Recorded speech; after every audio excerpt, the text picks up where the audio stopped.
Thank you, Shabani. I think that just goes on to show that how before business, there's rhythm. And I think Shabani and her team deserve a bigger round of applause, ladies and gentlemen. Thank you. Thank you so much.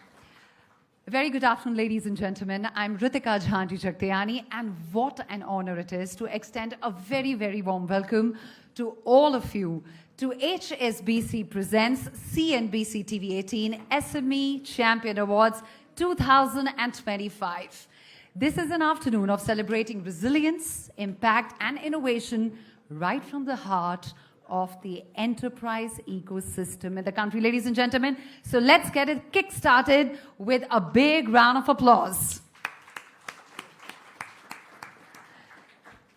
I'm sure everyone in the audience already is aware that today is the day which is actually the culmination of a journey that started months ago. And through this journey, we went across the country. We went to Pune, we went to Ahmedabad, we went to Bengaluru, we went to meeting builders of India's economic growth engine.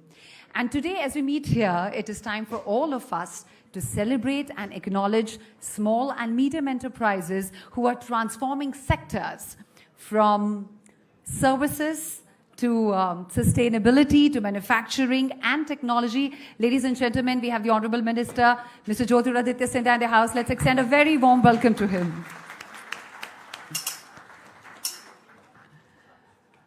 Now, if season one was about spotlighting the scale of SMEs and also about celebrating resilience, this edition, that is the season two, is all about celebrating readiness.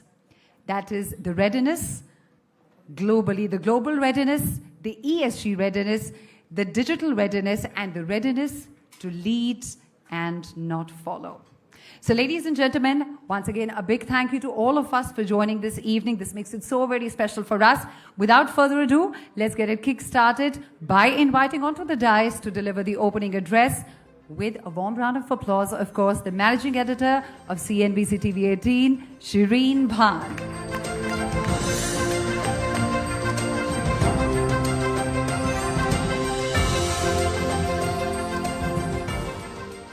The Honourable Minister, Jyotiraditya Scindia, thank you so much for joining us here. I know Parliament is in session, so we truly appreciate you taking time out to be with us here. Ladies and gentlemen, a big round of applause to the Honourable Minister for gracing the CNBC-TV18 SME Awards. Albert Camus once said, "In the depth of winter, I finally learned that within me lay an invincible summer." And that spirit of resilience, born of challenge, defines today's gathering. Ladies and gentlemen, welcome to the second edition of the HSBC CNBC-TV18 SME Champion Awards 2025. Now, this platform began with a powerful premise that India's economic future lies not just in the boardrooms of global giants, but in the determination shown every day by millions of small and mid-sized businesses like yours and all of you sitting here in this room. In season one, we observed this reality. We saw enterprises driven by the clarity of their purpose and the strength of their design. And this year, we've deepened that inquiry. We not only mobilized the participation from across India, but we went to Ahmedabad, Pune, and Bengaluru, where our roundtables centered on global readiness, sustainability-driven operations, and tech-led value creation. We heard from exporters speak of building trust through traceability, manufacturers described weaving ESG into their supply chains, and tech entrepreneurs detailed building platforms that embed data and IP pretty much from ground zero. We also saw fresh evidence of digital maturity. A recent survey shows 73% of MSMEs in semi-urban and rural India reported business growth on account of digital adoption driven by UPI and smartphones. Meanwhile, national data reveals 67% of MSMEs are digitally equipped, leveraging ERP, CRM, AI, IoT, and data analytics. This level of tech integration at the grassroots is unprecedented, and I dare say it is transformative. These businesses now form a central economic pillar, 63 million enterprises representing 30% of GDP, 45% of manufacturing output, and 40% of exports, sustaining over 110 million livelihoods. Yet matters most isn't scale, but the direction, how competitive inclusiveness is being seeded into every decision. And that direction is gaining institutional support. In Budget 2025, the credit guarantee cover for micro and small enterprises has been doubled from 5 to 10 crore rupees, bringing approximately 1.5 lakh crores of additional credit over the next 5 years. Meanwhile, guarantee cover for startups has also been increased to 20 crore with a reduced 1% fee of loans in 27 priority sectors. And as part of the commitment to innovation, the government has set up and now operationalized a 1 lakh crore rupee research and innovation fund to support private sector-driven R&D and prototyping at scale. Infrastructure and digital ecosystems are receiving renewed investments, and the National Broadband Missions 2.0 seeks fiber coverage to 2.7 lakh more villages by 2030. Global trade is also transforming as supply chains realign. Systems like ONDC are stepping up to democratize e-commerce in India. A recent survey highlighted empowering 2,500 entrepreneurs across 8 small towns via Business in a Box tool that integrates with the ONDC infrastructure. And this signals a fundamental shift from fragmentation to ecosystem cohesion, with SMEs now participating more actively in the digital economy. But data points alone don't capture the full picture. Behind every milestone lies resilience, the ability to persist when capital dries up, when logistics break down, when the horizon narrows but the vision stays sharp. As Churchill said, success is not final, failure is not fatal. It is the courage to continue that counts, and the courage is visible in every business that we will honor this evening. And behind each of those choices is the jury that brought thoughtfulness and rigor to the process. My deepest gratitude to the SME Awards jury, our jury chair, the former SBI chairman, Mr. Dinesh Karatsa. Thank you so much. A big round of applause to our jury as well. Also with us, Mr. Subhash Chandra Garg, the former Finance and Economic Affairs Secretary of India. Mr. Garg, thank you so much, sir. Mr. B. Tyagarajan, the Managing Director of Blue Star.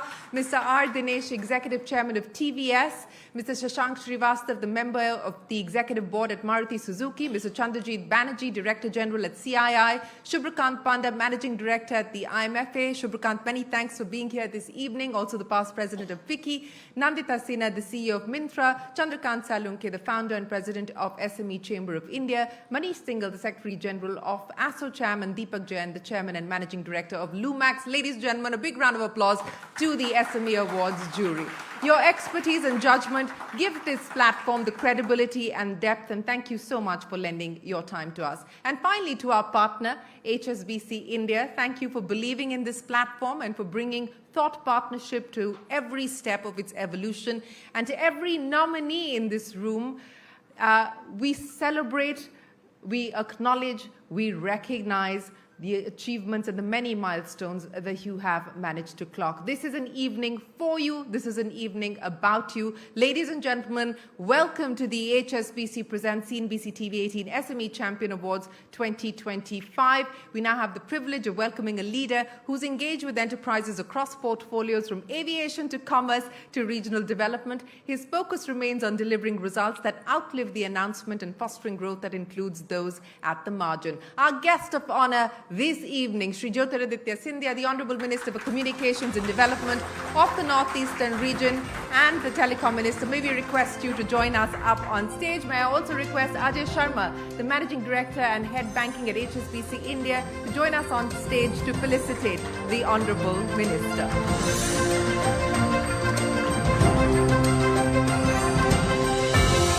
Ajay.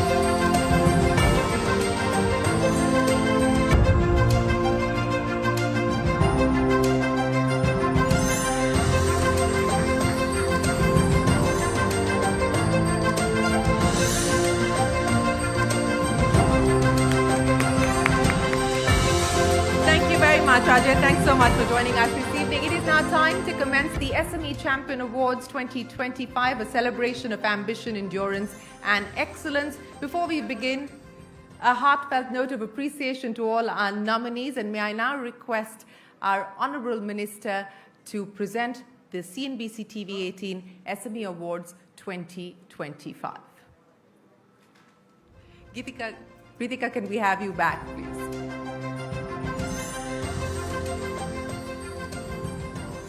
Thank you, Shireen, for setting the context of what's coming up next. And thank you so much, Honorable Minister, for making time and making this evening so very special for us. Moving on, ladies and gentlemen, we must say that these awards would not have been possible without your stories, ideas, and insights that you have shared with us. Thank you for letting us spotlight the spirit of SME innovation across India. And now we begin with a set of recognitions that speak directly to the soul of this initiative, the entrepreneur. Our first special recognition, ladies and gentlemen, is for the SME Entrepreneur of the Year. This award honors an individual whose leadership has transformed business potential into performance with purpose, scale, and long-term impact. An entrepreneur whose work exemplifies resilience, originality, and systematic value creation. And the winner in this category has not only built the organization as a category leader, but has also inspired a generation of technologists to think bigger and build deeper.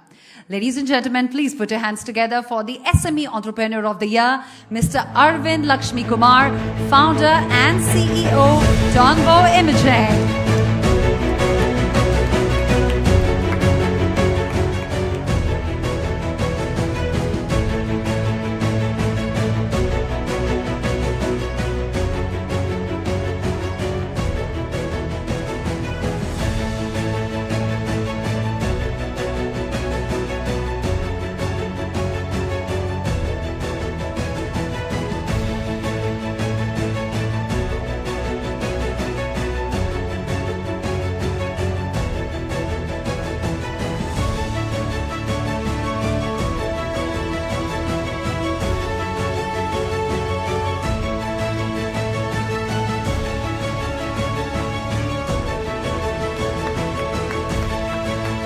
Many congratulations, Mr. Arvind Lakshmi Kumar, founder and CEO of Tonvo Imaging, winning the SME Entrepreneur of the Year award.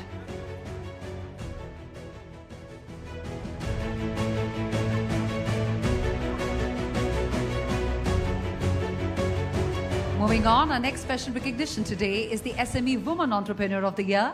Now, this honor goes to a woman whose leadership has built a business of impact commercially, strong, socially relevant, and boldly original.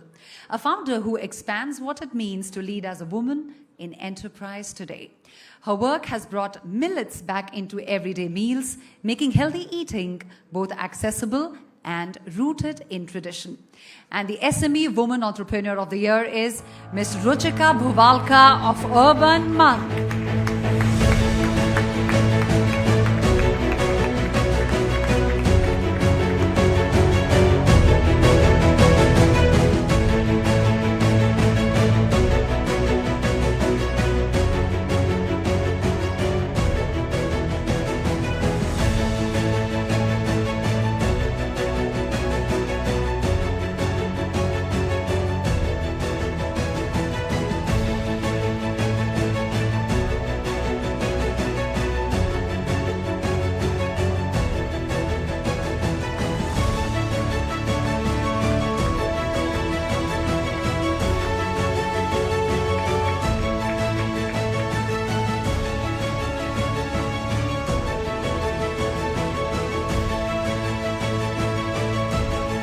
Many congratulations, Ms. Ruchika, for the award. Congratulations to you.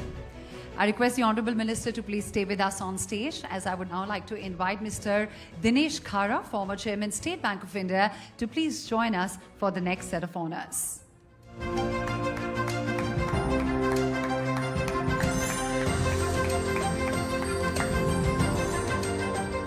Now we begin this next set with the Award for Excellence in Tech Export Promotion Small Enterprise. This category honors a company that has successfully built global relevance through code, creativity, and client trust, showcasing the power of Indian technology on the world stage. And the winner is someone who has a client base spread across the US, Europe, and APAC, delivering advanced engineering and automation solutions, proving that Indian software SMEs can compete and win at a global scale. The winner, ladies and gentlemen, is Illogix Software.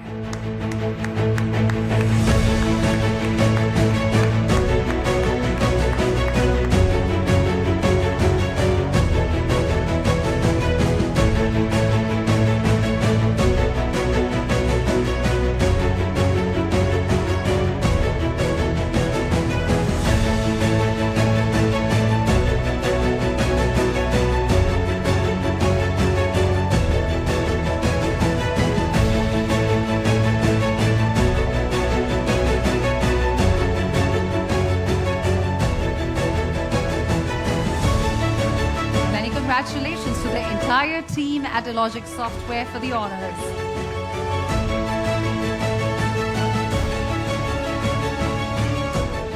Now moving on to the second category, which is Excellence in Tech Export Promotion Medium Enterprises. This category reflects the growing maturity of India's tech ecosystem, honoring medium enterprises that are substantial contributors to the nation's ambitious export targets. Our winner is someone who has been designing and exporting advanced imaging systems across geographies. They have established themselves as a trusted player in precision-led, regulation-intensive domain and done so with Indian R&D at its very core. And the winner, ladies and gentlemen, Tonbo Imaging India.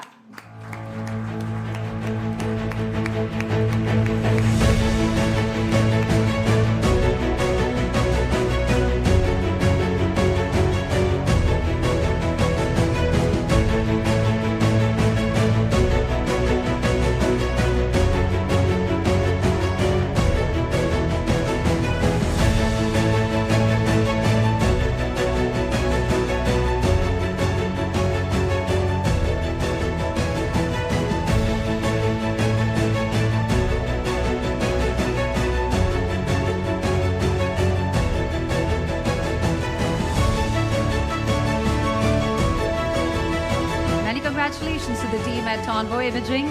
And now, ladies and gentlemen, it's time to honor the small enterprises for excellence in goods export promotion.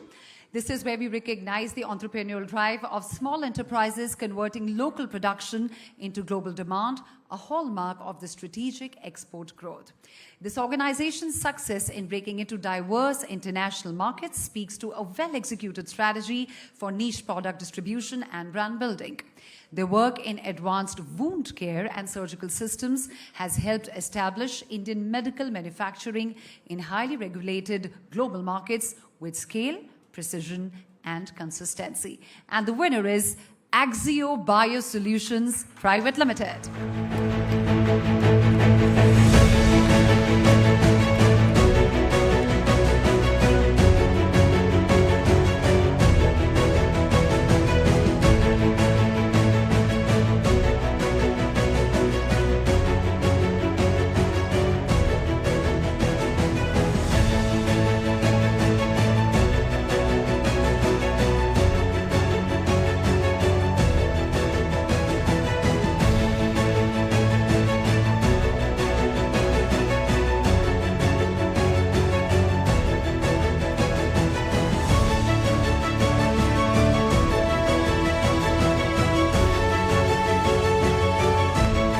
Many congratulations, Axios Biosolutions.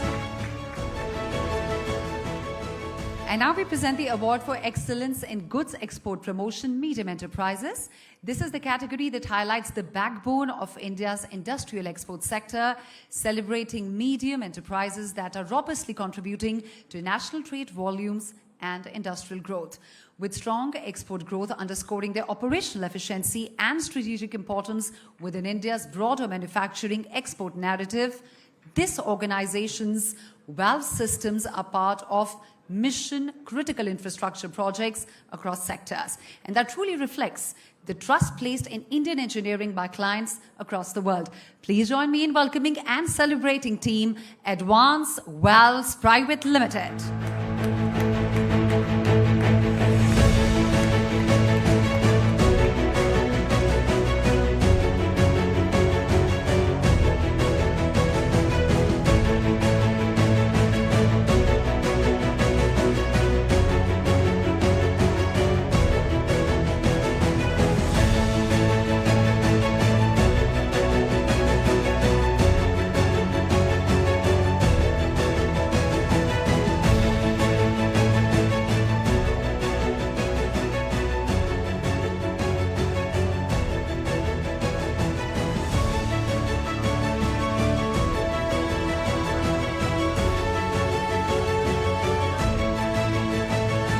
Many congratulations to the entire team at Advanced Valves.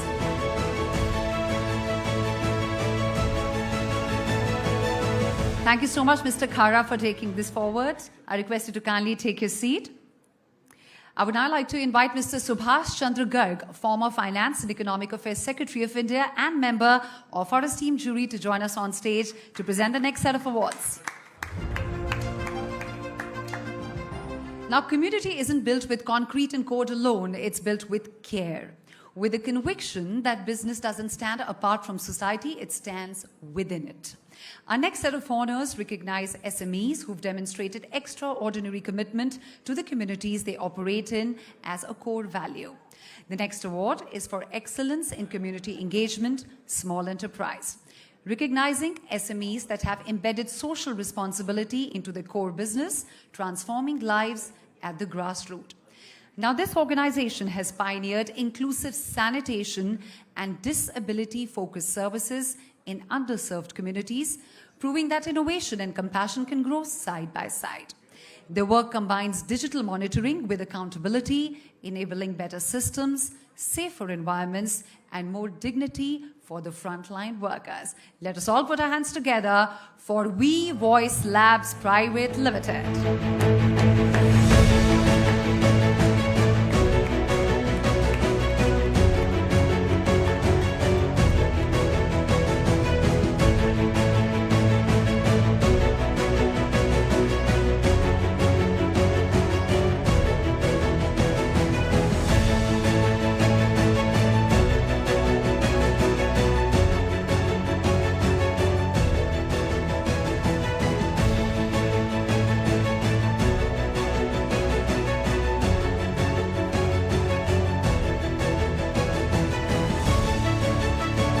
Many congratulations, V-Voice.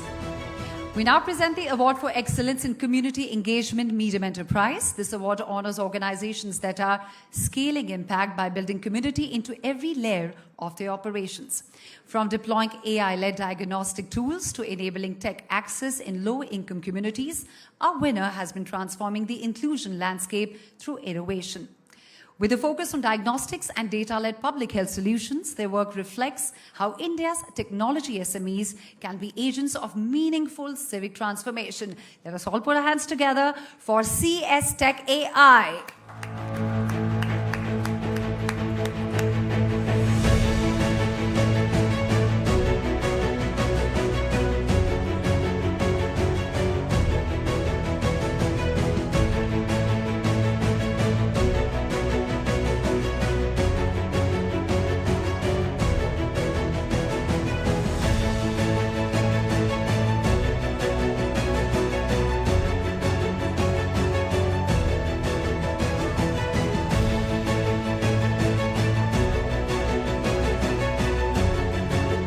Many congratulations to the entire team. And with that, we would like to thank Mr. Garg. Thank you so much, sir, for joining us and presenting this set of awards.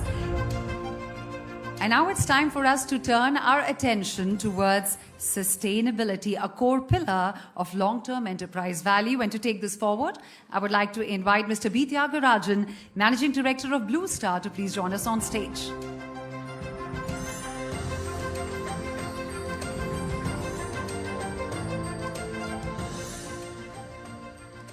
We now present the Award for Excellence in Sustainability Practices Medium Enterprise. This one recognizes a company that has made sustainability a working principle, evident in its day-to-day choices, long-term investments, and accountability to both planet and people. And the winner in this category has been leading the shift to net zero with its advanced hydrogen infrastructure, carbon capture solutions, and green industrial systems, a rare alignment of climate commitment and commercial viability. Ladies and gentlemen, let's hear it up for Advait Energy Transitions Limited.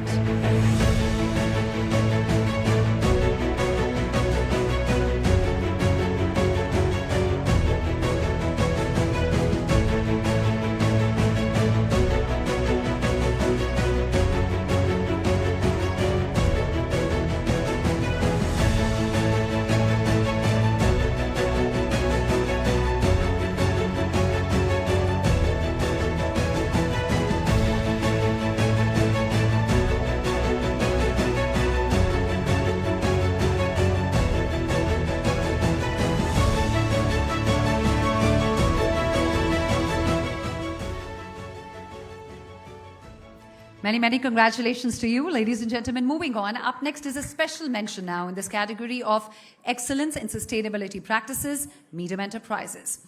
It goes to a company that has embedded sustainability not just in its vision, but in its day-to-day operations, showing that progress and responsibility can go hand in hand.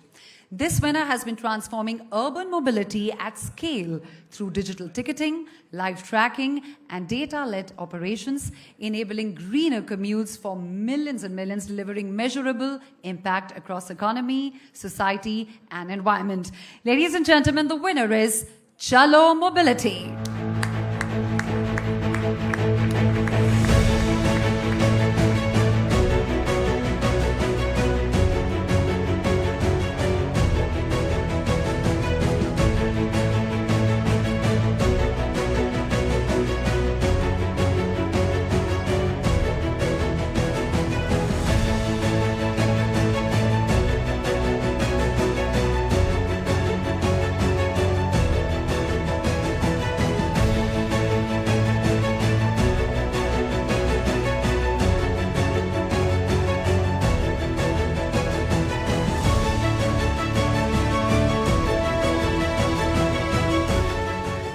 Many congratulations to Chalo Mobility, to the entire team. Let's have a round of applause for them, please. And with that, ladies and gentlemen, now we're wrapping the first set of awards for this evening, and I think that was a compelling glimpse into the kind of businesses that are building with depth and intent. Thank you so much, Mr. Tyagarajan, for joining us and presenting the awards. Thank you, Shireen. I request you to kindly take a stage, while I request the Honorable Minister to please stay back with us. Ladies and gentlemen, it is now our time to turn towards a very special address from someone who's been a part of India's growth story across sectors, from someone who has seen Indian businesses evolve from policy blueprints to on-ground breakthroughs. What an honor to have him with us and to be speaking next on this podium. Ladies and gentlemen, with all hands in this room put together, let's welcome Shri Jyotiraditya Scindia.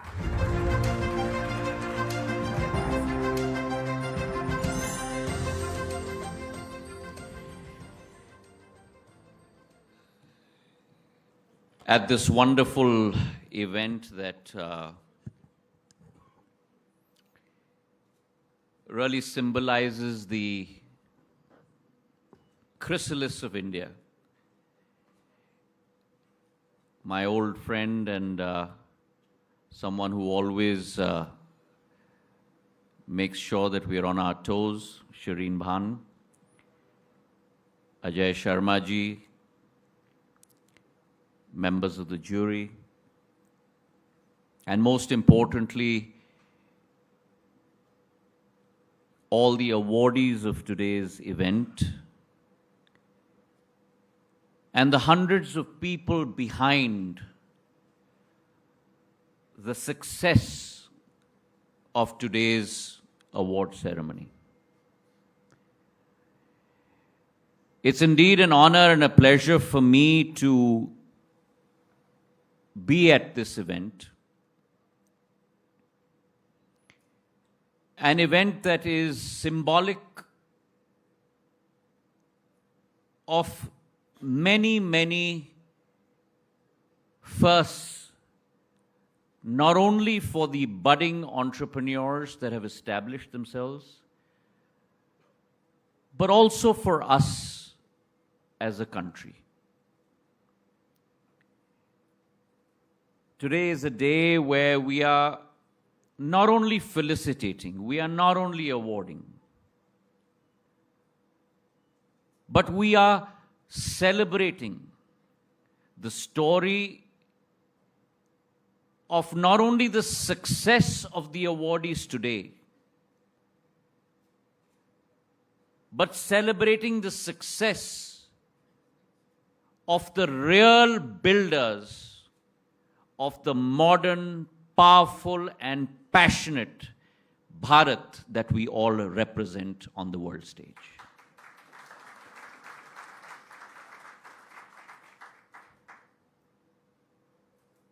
And I would also like to thank CNBC-TV18, HSBC,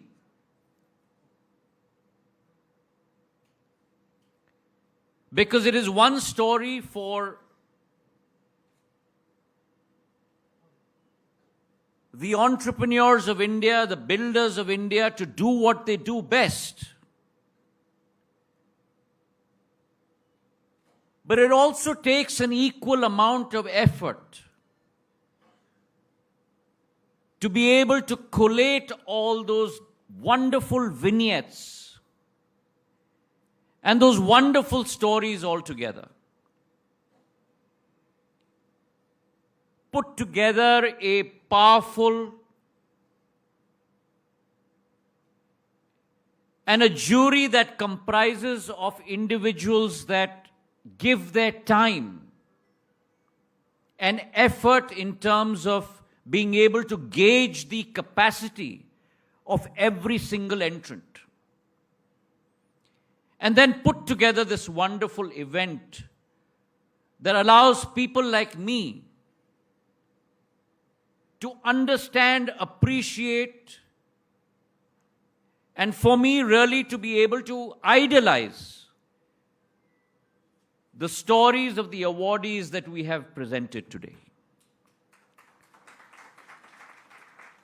So a big thanks to CNBC-TV18 and HSBC. Why? Because we need those positive stories in India. We need those positive narratives in our country. We need the story of those trailblazers.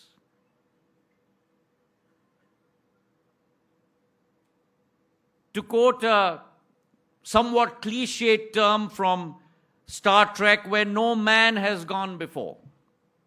But in this case, I will say, also the case where no woman has gone before. Because आज के कार्यक्रम में जो मैं देख पाया हूं कि पुरुष हम लोग अल्पसंख्यक बन गए हैं और मेरी मातृशक्ति बहुसंख्यक बन चुकी है. And that's the true story of India.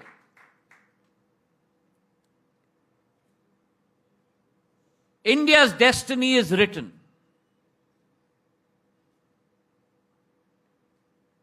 And today, with conviction, every Bharatiya Nagrik stands with his or her head held high, because we are on that path of actualization, of realization. Prime Minister Narendra Modi's leadership, where we are moving from our Amrit Kal to our Shatabdi Kal. A country that has moved up the ranks from the 11th largest economy to today, the 4th largest economy. By 2028, the 3rd largest economy. And whilst we look at those headlines, the movers behind those headlines, ladies and gentlemen, are all of you who have been awarded today. You are the movers of that modern India. And I am reminded of a phraseology that was used by one of my professors at Stanford Business School. And I'm going to leave 2 of those phrases with you. He taught us a course on strategic management as the founder of Intel. And he said, always remember 2 things. The only constant in the world is change. Line 1. And he quickly followed that up with line 2. Only the paranoid survive. So whichever space we are in today, if your eyes are set on success, and दिल में वो ज्वालामुखी की जो एक तड़प होती है वो है, तो जिस रास्ते पर हम संकल्पित हैं, if that yearning for change is always within us, success will be at your doorstep.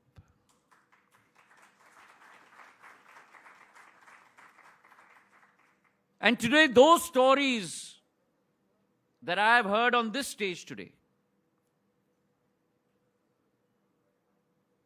when we talk about Atmanirbharta, those stories of Atmanirbharta have been portrayed on this stage. A company that does defense systems, thermal imaging, used by the Indian Armed Forces, from the range of defense to the range of software, to the range of Sri Anna, millets. A company with the name of, something Monk, right? Urban Monk. And she's bridged the rural-urban divide so beautifully with that name. Let the market be urban, but have a soul of a monk. And transition from processed foods and atta and rice to Sri Anna. So across that gamut, medical equipment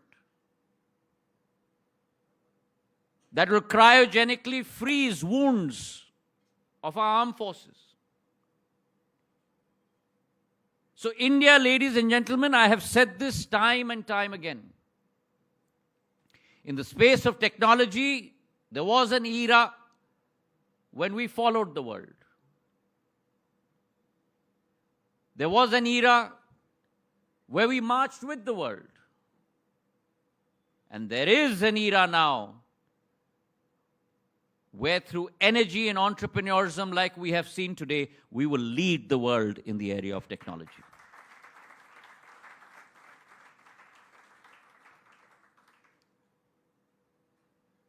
The diversity that we have seen on this stage today, the ability of turning ideas into action, and all with a higher purpose. And we've seen this happen time and time and again. Whether we are in public life or we are in media or you're in industry, our mission has to be focused on a higher goal. Our vision has to be focused on a higher goal. And societal service has to be, societal benefaction, societal service has to be at the core of that goal. And if you're able to achieve that, the profits and bottom line will surely follow. The SME sector, which has been elaborated upon by Shireen in her expanded address, has been the core of India's essence. Millions employed by this sector. 46% of our exports determined by this sector. I remember when I was Commerce and Industry Minister. The core of India's economic engine is not necessarily driven by all those large cap companies that we see on our boards every day. But the core is driven by all of you in the SME sector. And may I add that all of those that we see in the large cap universe were 2 decades ago also in the SME universe. And therefore, today's SMEs, I have confidence in my heart, not in my head, will become tomorrow's large cap companies in India and in the world.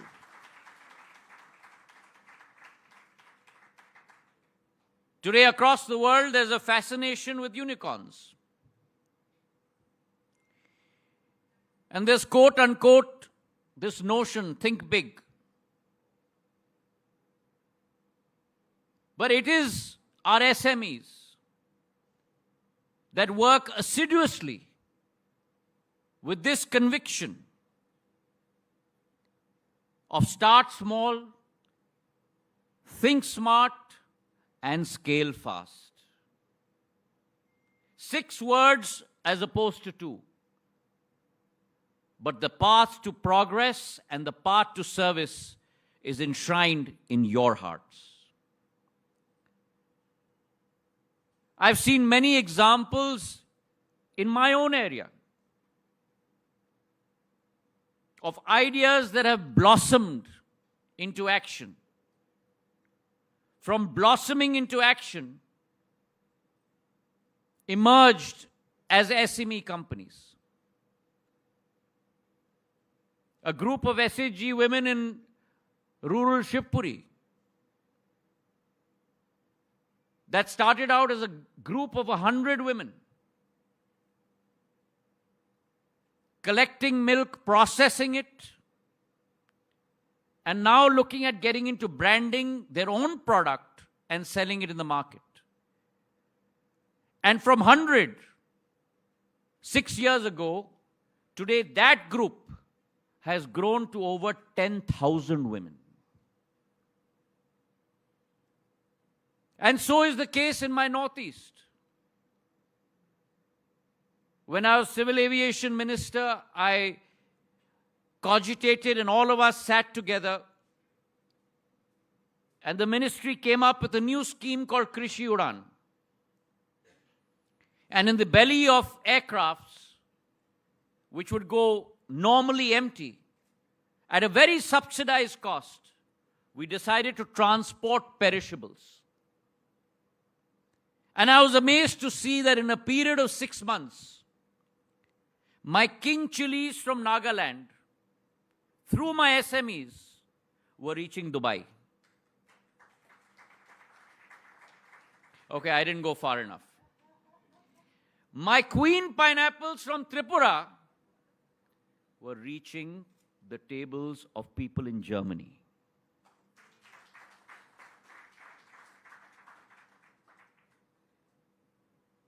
And today, ladies and gentlemen, the government of India is not walking behind you. The Prime Minister and the government of India is walking side by side with you. And 3 enablers that have assisted this process. The first, of course, is an unseen new highway. In the 1900s, when the world went through an industrial revolution, the Vanderbilts and the J.P. Morgans and the US of A built out the railroads and the road system.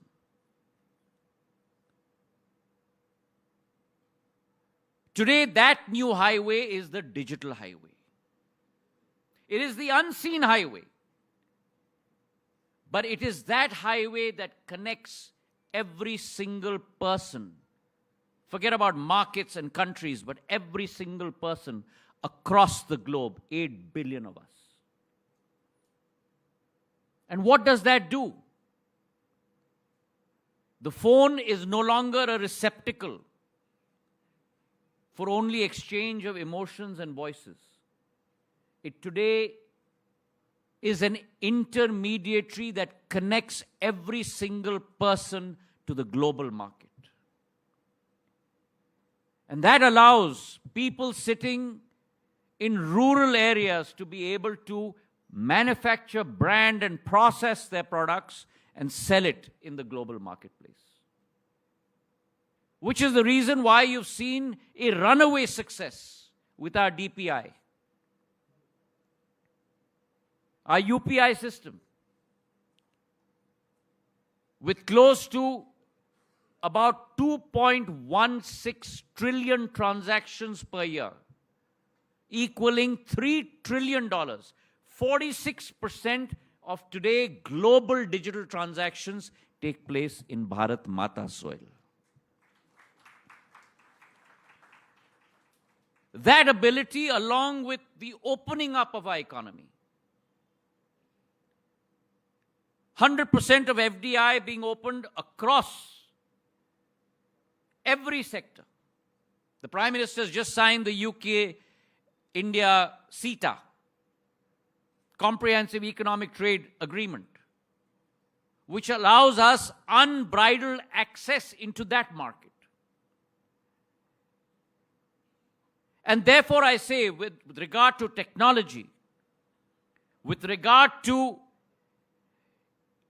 an investment regime that is liberalized, with regard to huge movements in technology, today government is walking side by side with you. Why? Because in your success lies our country's success. And therefore each of you today that have come up on the stage,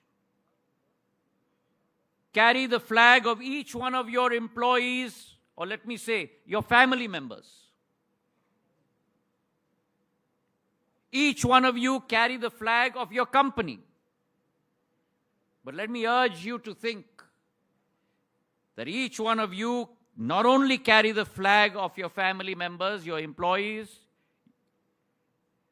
each one of you not only carry the flag of your company, but each one of you carry Bharat's Tiranga in your hand as well. So I say to you that your story is not celebration of your success alone. It is the spark that will ignite many other such successes to come India's way in the future. You are the trailblazers. And on this day, it should be our resolve that our notion of becoming a Vishwaguru,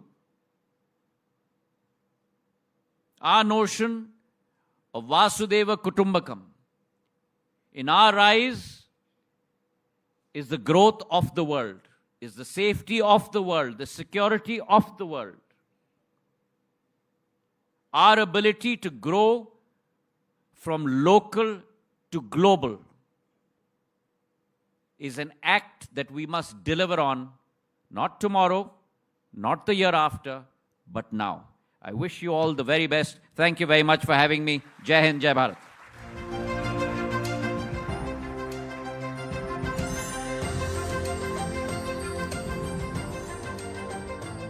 A big thank you, Shri Jyotiraditya Scindia, for sharing those words, which I think were just a perfect blend of insights and vision and intent, and for making time out of your very busy schedule and being here for the SME Champion Awards. Ladies and gentlemen, a big, big round of applause there. And now it's time. SME Champion Awards Season 2 powered the spirit of Indian SMEs like never before. From power-packed roundtables spotlighting the country's thriving SME hubs, to an overwhelming wave of nominations from across the nation.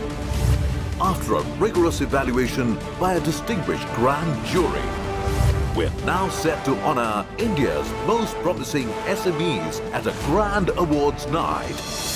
HSBC presents CNBC-TV18 SME Champion Awards, Builders of the Economy, Season 2.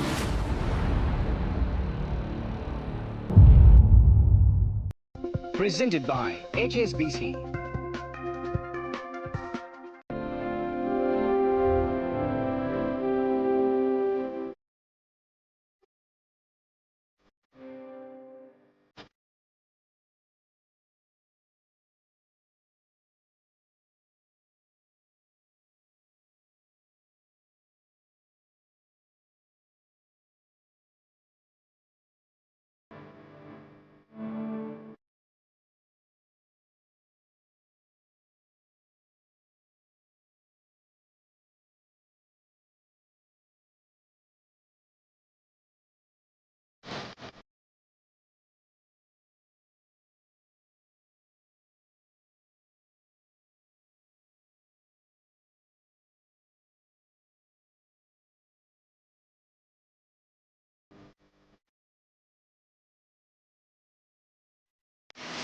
They dare to dream big. Each idea a spark of innovation. Each challenge conquered by resilience. Each ambition rewrites India's tomorrow. Let's celebrate the trailblazers who are transforming India's economic story on India's biggest SME platform. HSBC presents CNBC-TV18 SME Champion Awards, Builders of the Economy.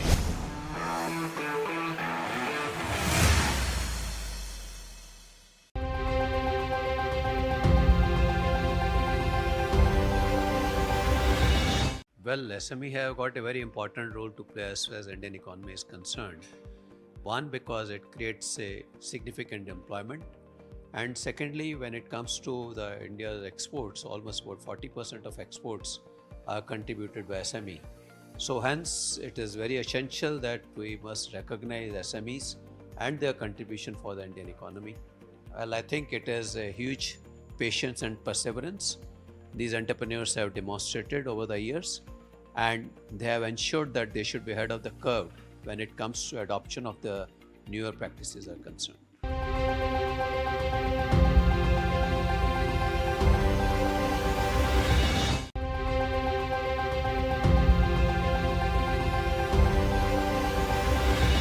SMEs are backbone of our economy. I think import substitution in manufacturing is important. So hitherto, there was no manufacturing story. It has kick-started. For us to grow, manufacturing sector will have to significantly contribute. In that context, we are still dependent on significant amount of imports. So SMEs should identify those sectors where import substitution can happen. Similarly, the large corporates should leverage SME sector for import substitution.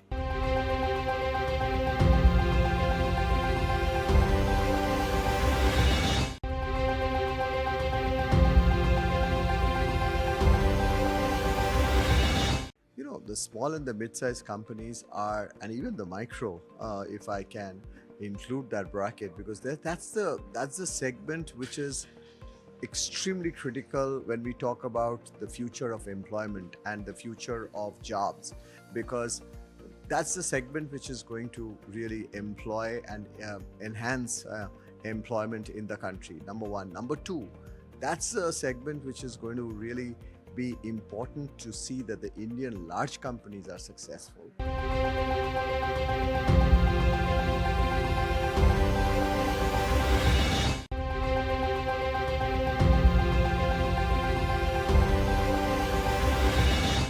SME sector in India expanding their industrial activities, and Government of India is also pushing that, instead of importing the products from China and other countries, why not we can, produce in local market. And therefore they have brought on particularly BIS standard certification, quality assurance, improvement of the quality, enhancement of the manufacturing excellence, productivity, and especially for strengthening them for global competitiveness. And I'm sure that SME sector in India will definitely achieve largest growth in coming days. And in the Viksit Bharat, SME sector will play very, very important role.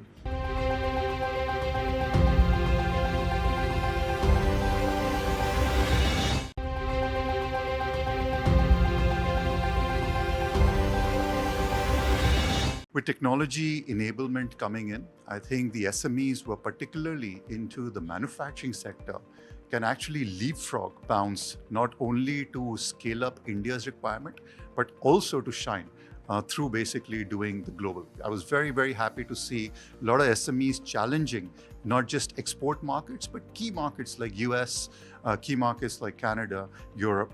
And I think they are brilliant in terms of both quality and changing the name of brand India.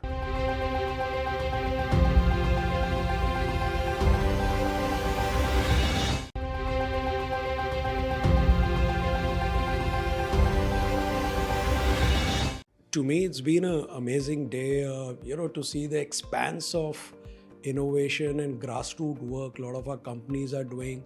And since we are talking about SMEs, it's actually incredible to see that a lot of entrepreneurship is there. among these SMEs to go down to the ground level, which is, whether it's dealing with farmers, whether it's dealing with, small businessmen or consumers.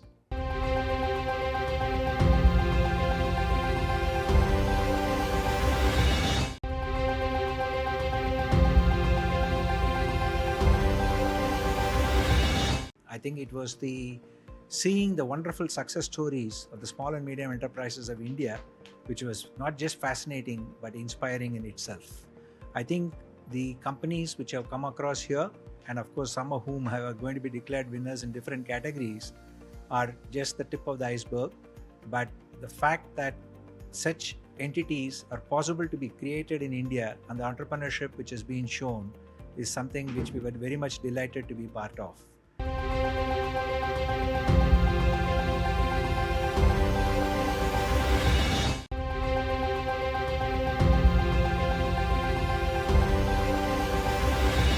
We always been celebrating the larger companies with big turnovers, and whereas in recent times, I think the contribution of SMEs have increased dramatically, especially in new areas like sustainability, like electronics and so on. And it's great to see the SMEs now being recognized, and this award show is also very good from that perspective as well, to encourage SMEs.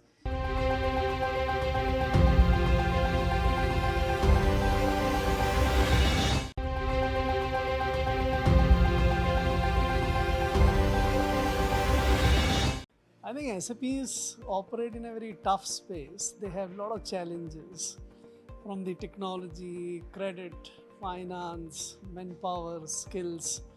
And in this kind of environment, if some SMEs can still do well, can reach to the global scale, I think that need to be recognized. I don't think it need to be celebrated as such, but their recognition itself is the right kind of celebration to my mind.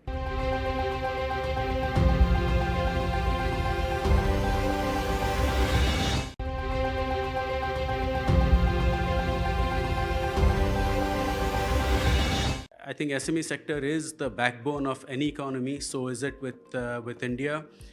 This is, they are the ones who do the heavy lifting in terms of employment generation. And, I think with the advent of technology, many of these companies and sectors are adapting to technology well.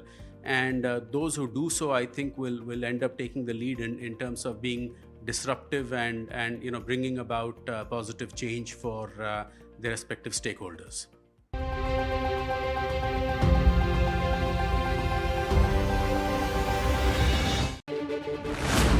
SME Champion Awards Season 2 powered the spirit of Indian SMEs like never before. From power-packed roundtables spotlighting the country's thriving SME hubs, to an overwhelming wave of nominations from across the nation. After a rigorous evaluation by a distinguished grand jury, we're now set to honor India's most promising SMEs at a grand awards night. HSBC presents CNBC-TV18 SME Champion Awards, Builders of the Economy, Season 2.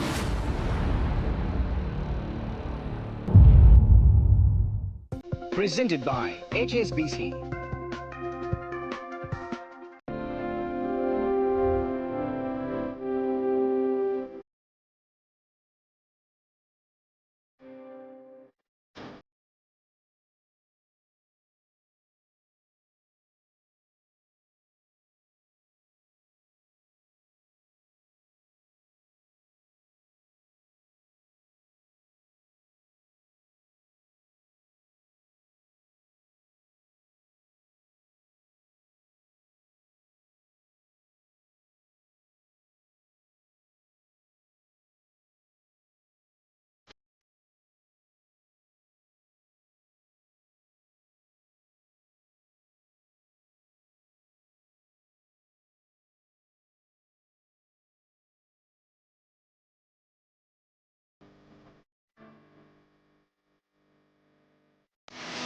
They dare to dream big.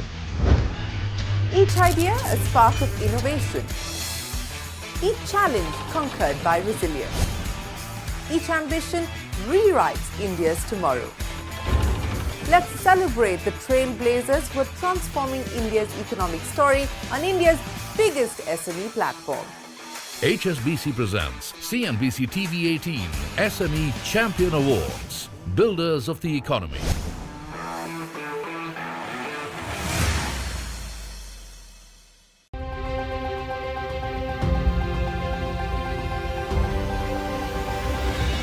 Well, SME have got a very important role to play as far as Indian economy is concerned. One, because it creates a significant employment. And secondly, when it comes to the India's exports, almost about 40% of exports are contributed by SME. So hence, it is very essential that we must recognize SMEs and their contribution for the Indian economy. Well, I think it is a huge patience and perseverance these entrepreneurs have demonstrated over the years, and they have ensured that they should be ahead of the curve when it comes to adoption of the newer practices are concerned.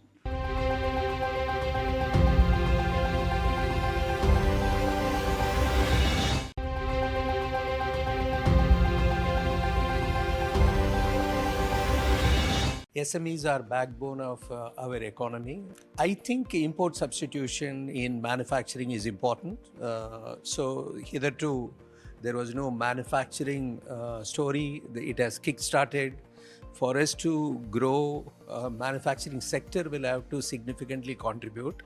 In that context, we are still dependent on significant amount of imports. So SMEs should identify those sectors where import substitution can happen. Similarly, the large corporates should leverage SME sector for import substitution.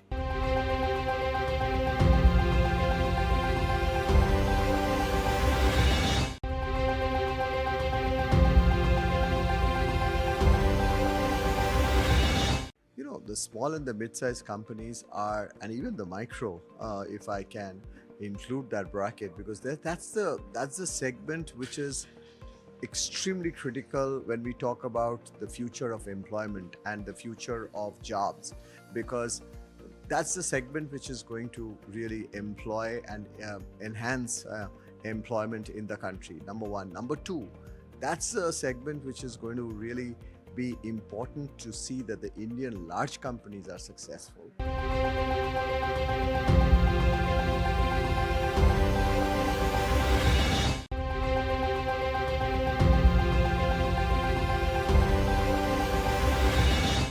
SME sector in India expanding their industrial activities, and government of India is also pushing that, instead of importing the products from China and other countries, why not we can, produce in local market.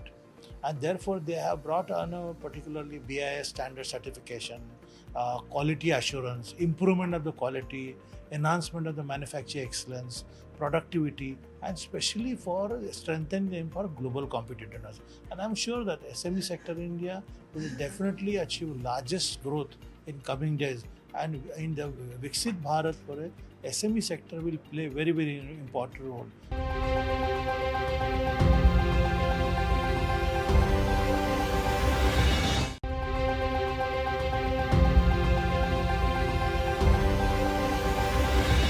With technology enablement coming in, I think the SMEs who are particularly into the manufacturing sector can actually leapfrog bounds not only to scale up India's requirement, but also to shine through basically doing the global. I was very, very happy to see a lot of SMEs challenging not just export markets, but key markets like US, key markets like Canada, Europe.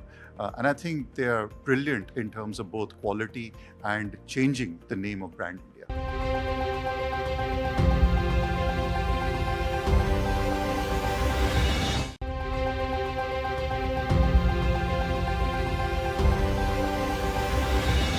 To me, it's been an amazing day, to see the expanse of innovation and grassroots work a lot of our companies are doing. And since we are talking about SMEs, it's actually incredible to see that a lot of entrepreneurship is there among these SMEs to go down to the ground level, which is, whether it's dealing with farmers, whether it's dealing with, small businessmen or consumers.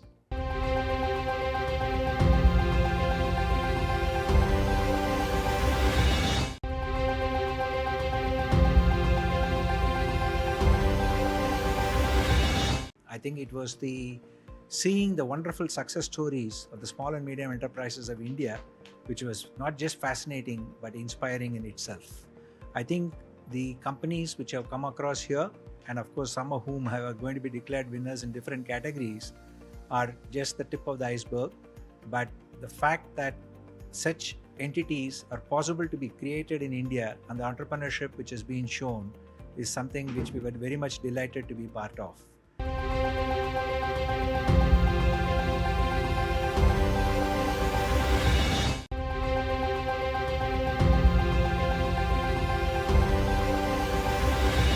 We always been celebrating the larger companies with big turnovers, and whereas in recent times, I think the contribution of SMEs have increased dramatically, especially in new areas like sustainability, like electronics and so on.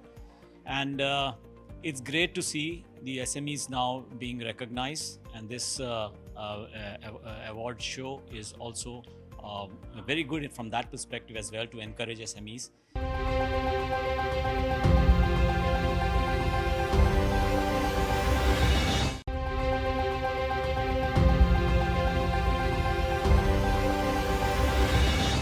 I think SMEs operate in a very tough space. I think, Karan, I must say that you officially blew our mind and read them too. Let's give him a bigger round of applause, please. All right, ladies and gentlemen, this afternoon, of course, it's all about recognizing and celebrating the SMEs. But along with that, we're also celebrating the choices that shape it. And no group has spent more time reflecting on those choices than our esteemed jury. Led by Mr. Dinesh Kumar Khara, who's the former chairman of State Bank of India, this year's panel brought together a rare breadth of perspective across policy, capital, technology, and industry. So before we move forward on to the next segment of awards, I would like to request Shireen to give us a bit of a jury perspective and all the jury conversations that happen in the course of the process. Thank you very much. And ladies and gentlemen, did that blow your mind? I mean, I have to be extremely nice to Karan because I was on one of his shows and now he knows my password. So I have to be nice to him for the rest of my life. But he's fabulous, and I wish we could get him to predict what the stock markets are going to do, just as he did this evening.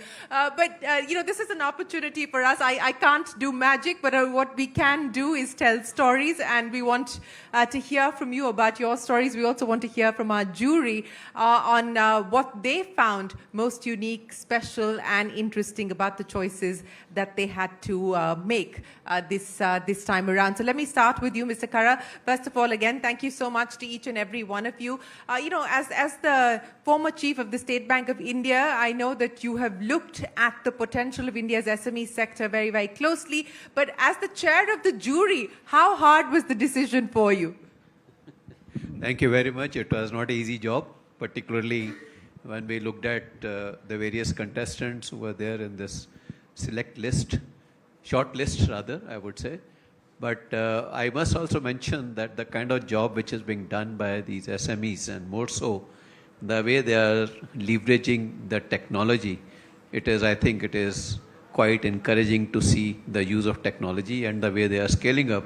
What Minister also mentioned, that today's SMEs are going to be the tomorrow's blue chip also. He only mentioned large cap. I would say that they would be the blue chip as well. Thank you very much for this opportunity. I could get to see that people are into the different areas where they are working. I think there is no bar when it comes to the dreams which are there for these SMEs. Thank you. Thank you so much, Mr. Khara. And speaking of dreams and speaking of technology, let me bring some of our winners into the conversation as well. Arvind, congratulations. It's 2 for Tonbo Imaging this evening. So for the benefit of our audience here and also those who are watching back home, what has it taken to build Tonbo Imaging from ground zero to where you find yourselves today? And what's the aspiration from here? Thanks, Shireen. Thank you guys for the award. It's, it is an honor, and we are very happy that the company's been recognized. Tonbo, set out to build fundamental technology to improve India's defense ecosystem. And when we set the business up, India largely was procuring a lot of fundamental technology from outside. And the challenge was that, building a large defense ecosystem, especially building all the technology, if you just don't want to be a systems integrator and you want to be an original equipment manufacturer, it takes time, right? And we are very lucky to have a lot of very patient investors over the last 15 years and a large number of investors, essentially 7 or 8 institutional investors. And they've supported us all throughout, understanding that, it took Lockheed, Boeing, BAE, 30, 40, 50 years to build the technology. And if you could do that even in 15, 20 years, that would be a pretty substantial feat. So I think that's been very important, that we've had great patient investors. The second thing, of course, is the fact that the government's recognition that high quality fundamental technology can come from India, and a recognition to give smaller companies a chance and a level playing field with some of the larger foreign players.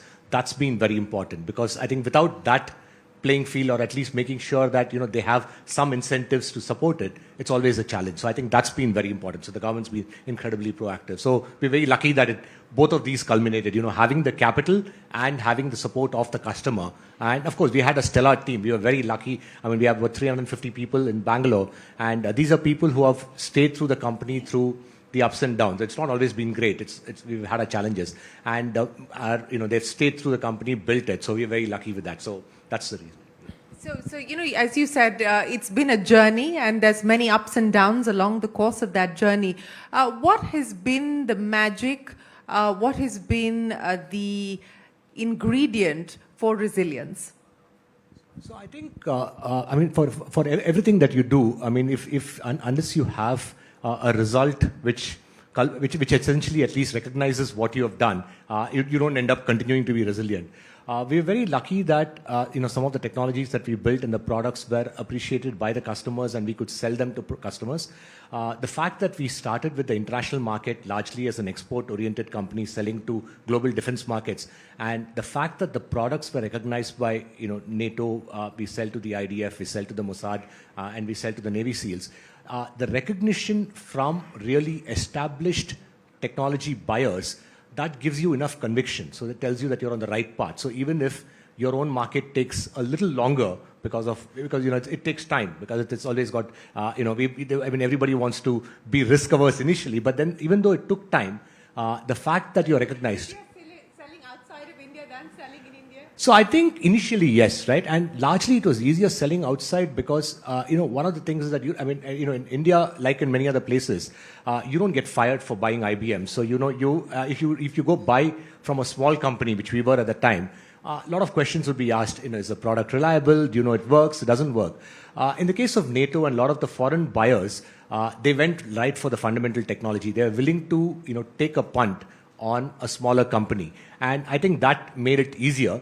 And because you sell that, even though our fundamental market is not the US or the Israel, we sell to them largely to validate the technology. And when you sell to them, and when you go to markets like Philippines or any other emerging market, no questions are asked, right? They're like, okay, you sell to the Navy SEALs, so the product must be good. So that's been useful that way, right? Well, I'm sure it's been useful, and he has a little bit of a backstory. He was away on a holiday, and I kind of coaxed him into making his way back. Are you glad that you made your way back, Arvind?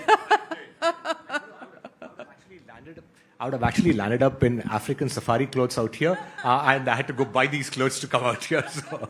Well, congratulations once again. So let me bring another one of our winners here this evening into the conversation, and congratulations to you and your team. What does it feel like to be here as a winner of the CNBC-TV18 SME Champion Awards 2025? It's a fabulous feeling, and especially taking the flag of India and taking Sri Anna all around the world along with India is a great pleasure. As before 7 years, my husband had some health issues, and then we started millets in our house. That day when we realized that yes, only by changing millet as a diet, I can change my family's health. I made it a mission that I will take millets to each and every house I could possibly do. And today, because of our Prime Minister, Honorable Prime Minister, I am able to take it because he has created so much awareness around the world about it that it is incredible. It is because of his awareness and his mission that my mission has taken a way forward. So all the, thanks to the government and our Prime Minister for this, that I am on my journey of taking millets to each and every house possible. Millet Amma to every house possible. That's the journey you're on. Congratulations to you. Let's talk to you as well about Chalo Mobility, a special recognition from the jury this evening for the work that you're doing. So take me through what it's been like for you to be able to digitize the public transportation system. Hi everyone, good evening. First of all, thank you so much for the award.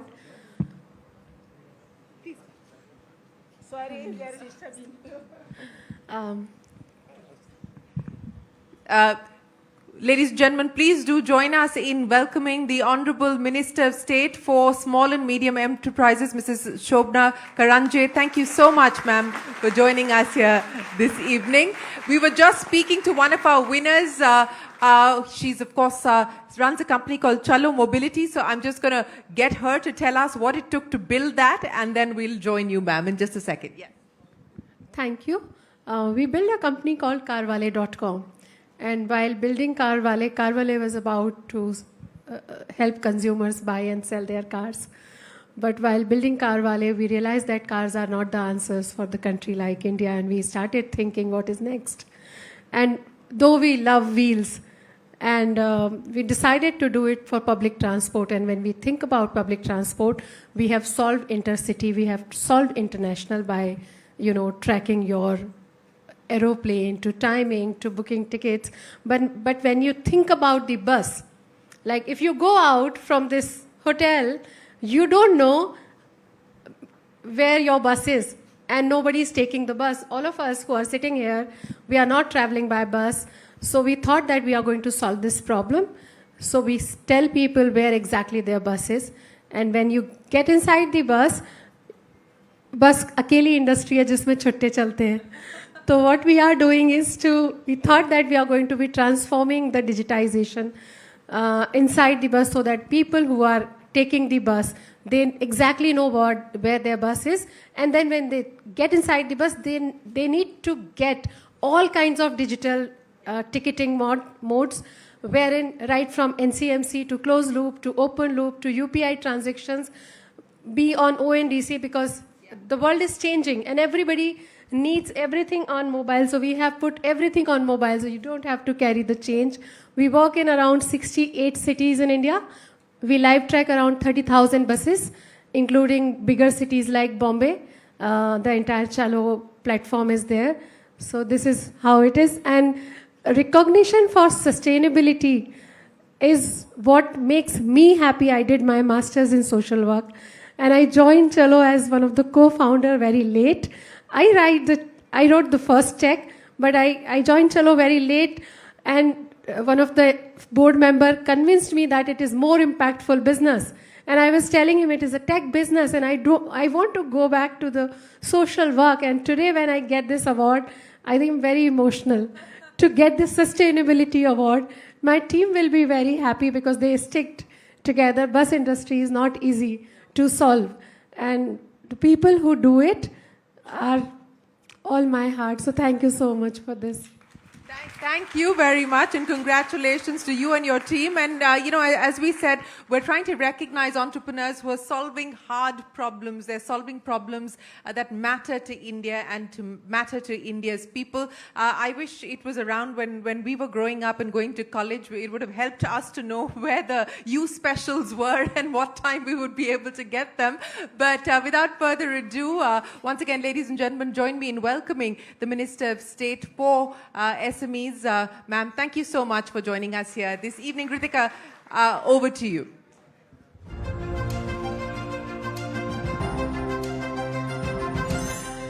Thank you, Shireen. Thank you for this beautiful segment that brought out stories of pure resilience and absolute self-belief. And we can only imagine what a tough decision it was for the jury members. And thank you for taking us behind the scenes of the process. Now, ladies and gentlemen, moving forward, we're pivoting into a very critical discussion and an address on economic policy. It is our privilege to be introducing a policy maker who is at the forefront of India's growth narrative. We are being joined by the Honorable Minister of State in the Ministry of MSME, Labour and Employment, Srimati Shobha Karanjale. Shobha ji, I request you to please join us on stage, please. Ma'am, if you could please come on stage. Thank you, ma'am, first for making time out of your very busy schedule and being here. I would now like to invite Mr. Hitendra Dave, CEO of HSBC India, to please join us on stage to felicitate the Honourable Minister.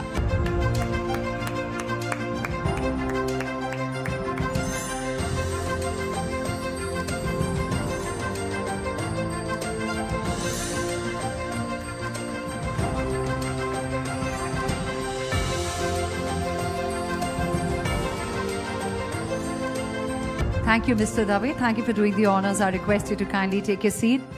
Shobha ji, I request you to please stay back. Now, you're someone who is playing a pivotal role in this very important MSME ecosystem in the country. And this is a segment that directly translates policy into economic opportunity. And I'm sure everyone in this room is waiting to hear from you. So the dais is all yours. Shobha ji, if we can please have you to address the audience.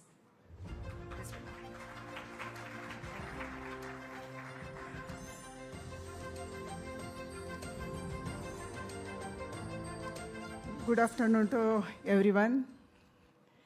I'm very glad I'm here today. And I think I should congratulate Mr.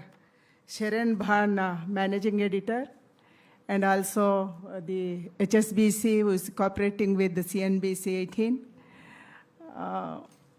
I'm very happy because many of the entrepreneurs who are sitting off the dais, they are connected with the SMEs. But one word is missing here. India, around the globe, it is SME, but in India it is MSME. Government encourages MSMEs more because in India, 90% of the small industries are micro industries, and the government helping micro industries more by giving subsidies and connecting with the credit agencies, and also the technology assistance. Friends, I'm delighted to attend CNBC, this SME Champion Awards. I think this is season 2, right? Season 2. I'm truly honored and privileged here today for this award function. I feel the vibrant spirit of India's entrepreneurial ecosystem, a spirit of not just resilient, but truly transformative. Friends, why this MSME department? Why government created separate department? In many of the states, there is an industry department. The MSME is merged with the industry department before. Now government thought MSME is very important for Indian ecosystem because Mahatma Gandhi ji always used to tell, when he was fighting for the India's independence, we have to encourage micro industries, small industries, cottage industries. And our Prime Minister always says, MSMEs are the partners of India's development. Bharat का विकास के लिए micro industries are very important. We have to join hand in hand. Why it is important? It is important because even now, India is an agricultural country. More employment is given by agricultural field, even now in India. More than 55% of the employment derives from agricultural department. After that, we created a portal. You all know MSMEs who are entrepreneurs sitting here, you know that. We created a portal called Champion Portal and Udyam Portal, Udyam Assist Portal. More than 6.6 crore entrepreneurs registered in Udyam Portal. Maybe more than this are there in India, but till now 6.6 crores are registered. On their own record in the Udyam Portal, it is registered that you are employing more than 28 crore people. It's a huge number. After agriculture, you are the entrepreneurs employing more youth in the country. Agriculture contributes around 18 and 19% of the 19% to the GDP. But you are the entrepreneurs contributing 30% of country's GDP. That is the great thing. And you are contributing India's manufacturing field, that is 45%. And for the export, you are contributing 40%. That's also huge.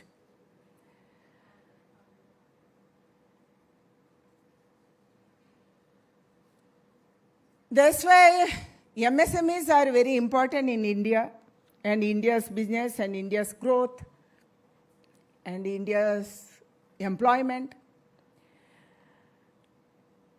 We always says that Atmanirbhar Bharat, and we have to achieve Atmanirbhar, Vikasit Bharat by 2047. How to achieve this? In the first tenure of Prime Ministers, he always used to tell, double the farmer income. Now we are saying that double the entrepreneur's income, triple the entrepreneur's income. Then only we can achieve the growth. Then only we can achieve the Vikasit Bharat. Even now, women participation is very good in MSMEs. Even SCSTs are participating. Out of 6.6 crore entrepreneurs who are registered in Udyam Portal, 2.6 crore are women and 85 lakh are SCSTs. Like even in rural areas, people are coming forward to have their own businesses.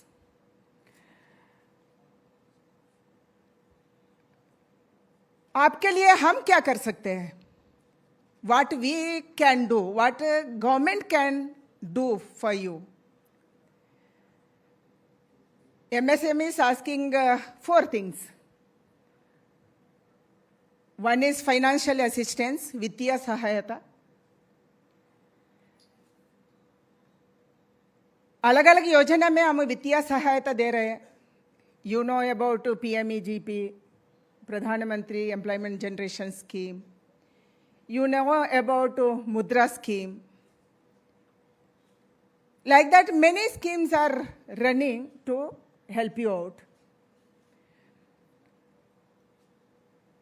Another people are asking for technology, improved technology.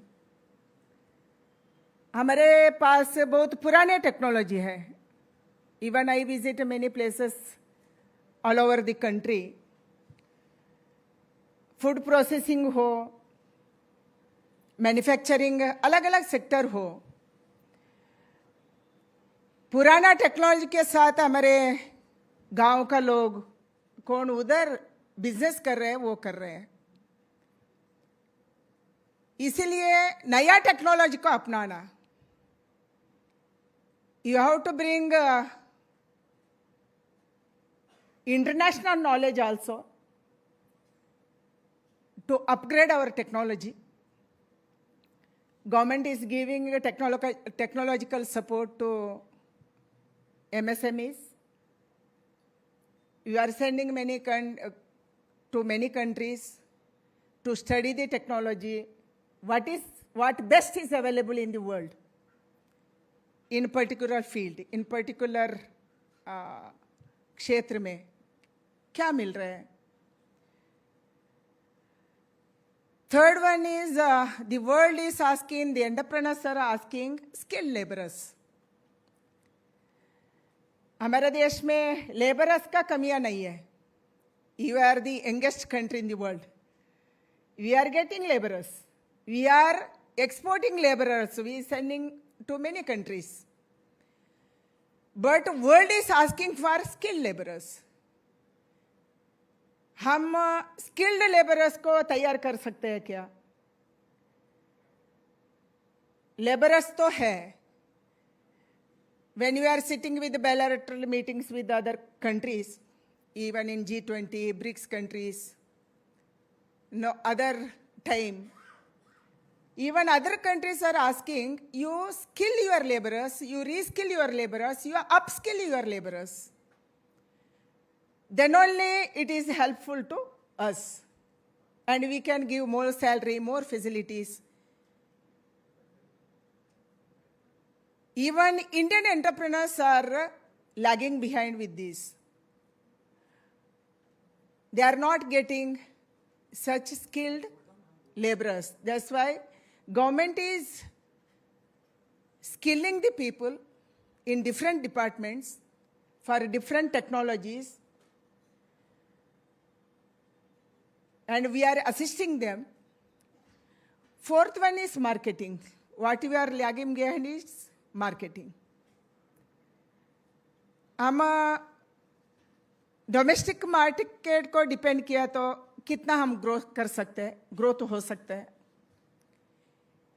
And बाहर को भेजा तो कितना growth हो सकता है. एक तो आंकड़ लेना ही चाहिए. You have to study this. World is asking for many materials. Now, Make in India is growing, you know that. Our defense sector is becoming Atmanirbhar. For that, we need the mechanization. Small instruments you have to manufacture for HAL, for BEL, to BHEL, defense field. Aerospace is growing. Can we manufacture what they need? They will not buy what we manufacture. They'll buy what they need, in which specification they want. That is the deficiency in many of the MSMEs. They cannot manufacture, they cannot grow for that standard because of technology problem, the skilled laborers problem, the financial problem. That's why we are creating domestic market, and also we are looking for international market. Wherever I go, I always tell, whatever you manufacture in international standard. We are manufacturing, we are producing. You are producing food processing, we are good. In automobiles, we are good. Mechanical, we are good.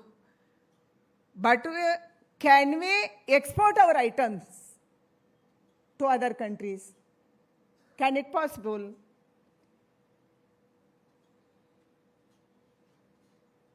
In Corona, in COVID time, I was the Agriculture and Food Processing Minister. Many of the countries were asking ready to cook and ready to food materials, but we could not supply. Because we are producing ready to cook, ready to eat, and many of the items, you know, Indian cuisine, we are manufacturing many things.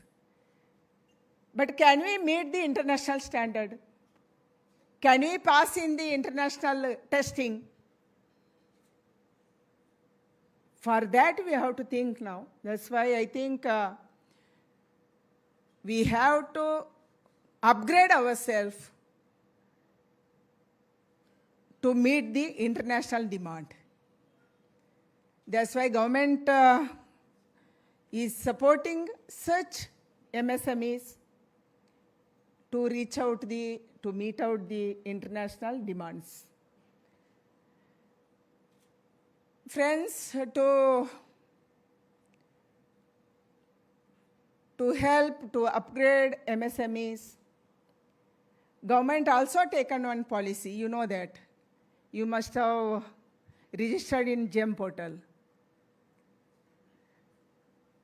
In 2012, public procurement policy was created, but there was no mandatory. And then there was no demand. No one was buying from MSMEs. In 2015, Narendra Modi ji ने सोचा इसको mandatory करना, public procurement को mandatory करना.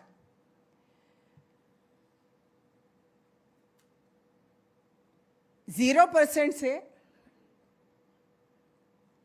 अभी 25% of the public procurement is mandatory from the MSMEs. 25%. Out of this, 4% for women entrepreneurs and 3% for SC/STs. Last year, 1,31,756 crore rupees public procurement has happened from MSMEs. 1 crore 31 lakh. It's a huge amount. And महिला से केवल 0% था 2015 में. कोई लेते नहीं थे, कोई पब्लिक प्रोक्योरमेंट होता नहीं था, कोई गवर्नमेंट एजेंसी से लेते नहीं थे. वो बढ़कर अभी 5,999 करोड़ रुपए का महिला से हम लेते हैं. And 3,750 something हम SC/ST एंटरप्रेन्योर से लेते हैं. मैंडेटरी तो 25% है, 25% है, बट अभी सरकार 34% पब्लिक प्रोक्योरमेंट MSME से लास्ट ईयर किया है. इसलिए इसको बढ़ाना चाहिए. फिर भी कंप्लेंट है क्योंकि HL कम लेते हैं, BL कम लेते हैं, BHL कम लेते हैं, ऐसे है. मैंने HL, BL, BHL से पूछा क्या ऐसे है, क्यों ऐसे है. वो बोल रहे हैं हमारा स्पेसिफिकेशन में हमको चाहिए. We are the strategic PSUs. We cannot compromise with the quality. That's why you encourage MSMEs, manufacturing field, to reach out our specification. इसीलिए आप कोई मैन्युफैक्चरिंग में रहेंगे, अलग अलग क्षेत्र में आप रहेंगे, आपका कोलीग रहेंगे, फ्रेंड्स रहेंगे, रिलेटिव्स रहेंगे. हमारा MSME को ऐसा स्पेसिफिकेशन में प्रोड्यूस करने के लिए कुछ कर सकते हैं क्या? इसके लिए सरकार से आपको क्या मदद चाहिए? We can connect with the credit agencies. We can help with the technology.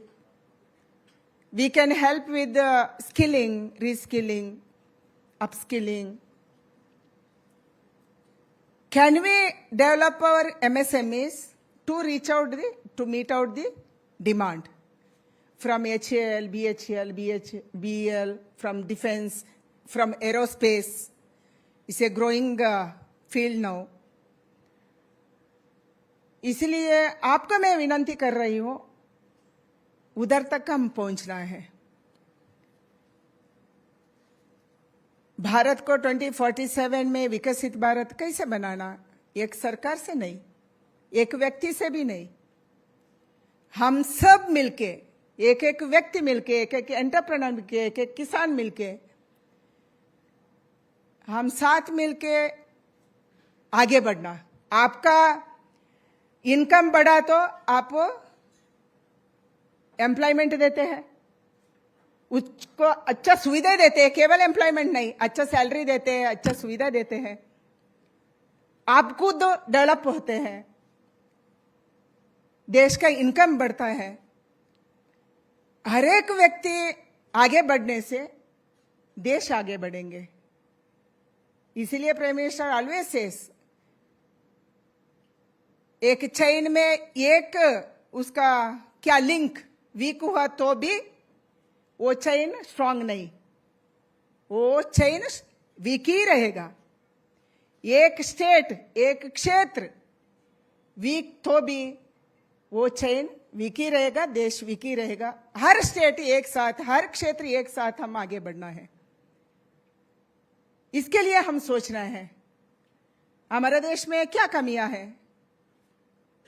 कुछ नहीं, बुद्धिमान है हम लोग. हम नासा के लिए बच्चे को भेजते हैं, विश्व का अलग अलग संस्था में हमारा बच्चे हैं, प्राइम पोस्ट में है, डॉक्टर्स है, इंजीनियर्स है, साइंटिस्ट है. हमारे देश में भी है, रिसोर्सेस है. आपको क्या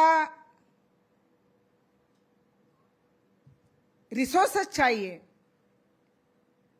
ये सब हमारे देश में मिलते हैं. फूड प्रोसेसिंग के लिए इतना मिलता है. हर एक स्टेट में अलग अलग चीजें हम उगाते हैं. We are producing many things in different state, different parts. We can do anything,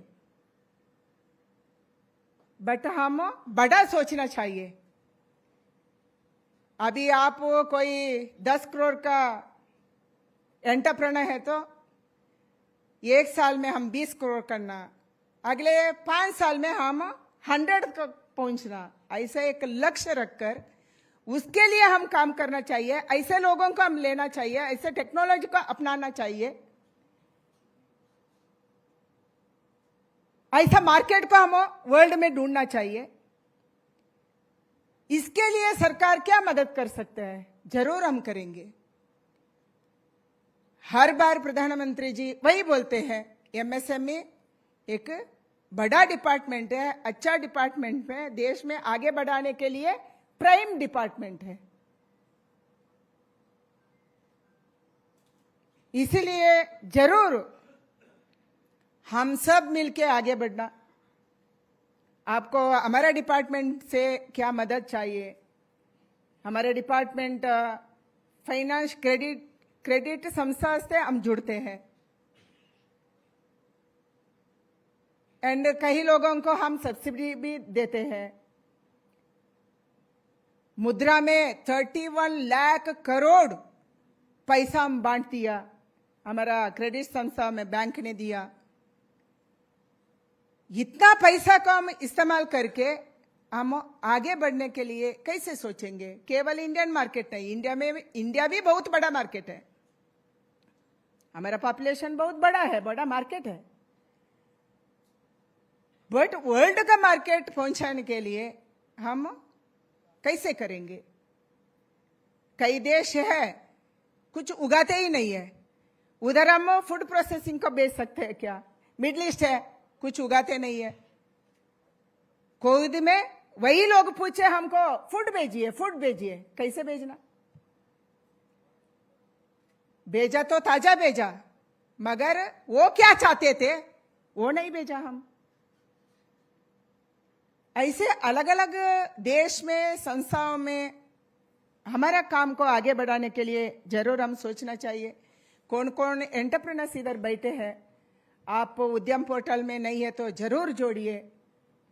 आप जेम पोर्टल में, वो पब्लिक प्रोक्योरमेंट करते हैं, इसी में नहीं है तो जरूर आप जोड़ना, जरूर आप सरकार को भी सप्लाई करना।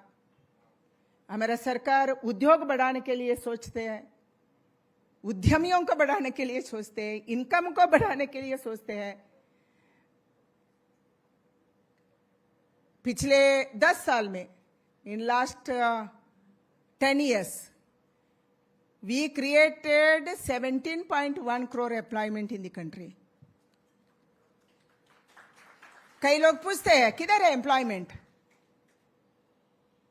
केवल 7 साल में 7 करोड़ लोग ईपीएफओ में जुड़ा, नया मेंबर्स जुड़ा। वो किधर से? ईपीएफओ में नया मेंबर्स जुड़ना है तो उतना लोग तो उसको एम्प्लॉयमेंट मिला, वो भी कम पैसा वाला, कम दाम वाला, कम सैलरी वाले। बड़ा सैलरी वाले इसी में नहीं आते हैं, आपको पता है। इसीलिए देश में एम्प्लॉयमेंट भी बढ़ाना, आप बढ़ गए तो एम्प्लॉयमेंट बढ़ेगा। एम्प्लॉयमेंट को बढ़ाना, हमारा नॉलेज को यूज करना, इसलिए जरूर हम सोचेंगे। मित्रों, I am very happy and I am congratulate CNBC-18. You are strengthening MSMEs. You are encouraging MSMEs, including HSBC and all other financial institutions. And CNBC is awarding MSMEs. This will encourage the new generation. Award क्यों देते हैं हम? किसके लिए? कई व्यक्ति के लिए अलग अलग क्षेत्र में हम अवार्ड देते हैं, सरकार भी देती है। क्यों? आने वाले पीढ़ी ये अवार्ड के लिए तैयार होना, वो भी ऐसा काम करना, ऐसे एनकरेज देने के लिए हम अवार्ड देते हैं। मुझे लग रहा है सीएनबीसी भी वही करने वाले हैं, वही इसके लिए रखा है। आने वाले दिन में next year new generation should take the award, new entrepreneur should take the award, it should be encouraged. इसलिए I congratulate them and I think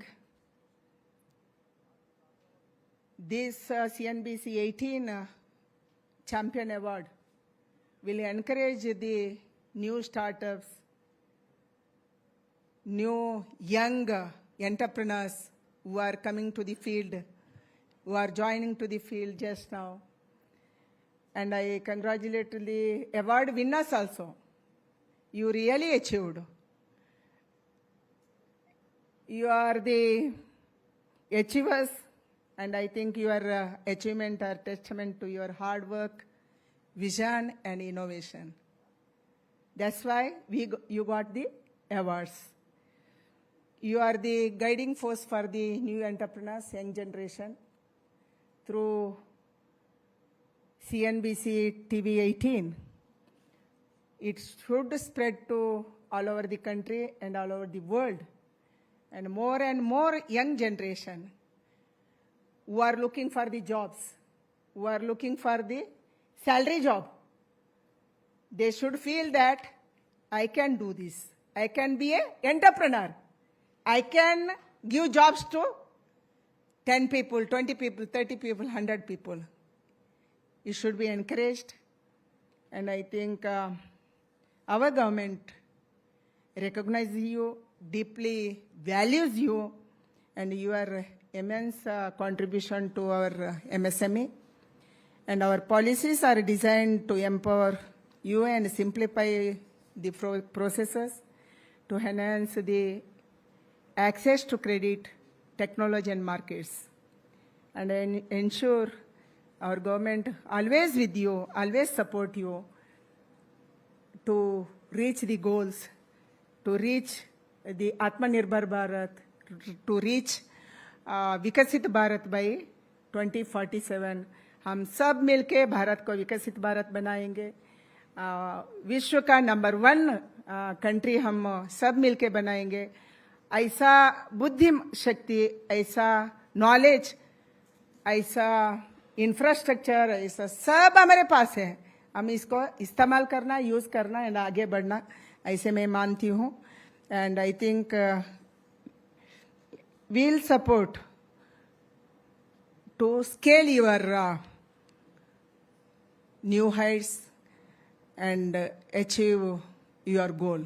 Thank you so much. I'm very happy to join with you, and I happy to join CNBC TV18, and really you are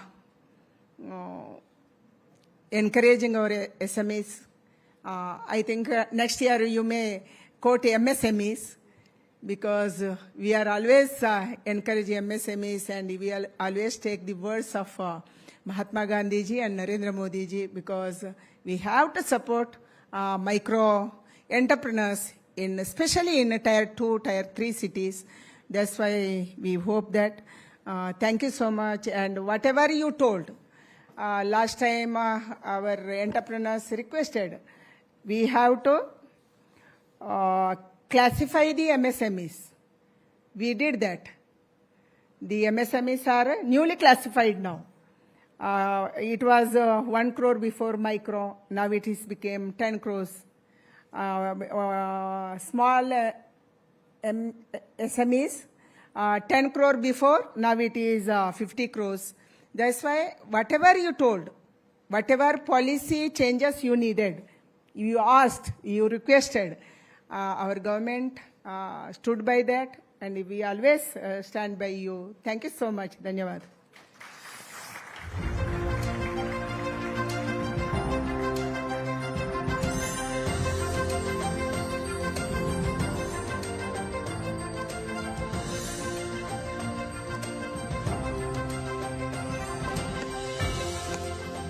A big thank you, Srimati Shobha Karamlali ji, for first of all spotlighting the critical role that the MSME sector is playing in India's growth story.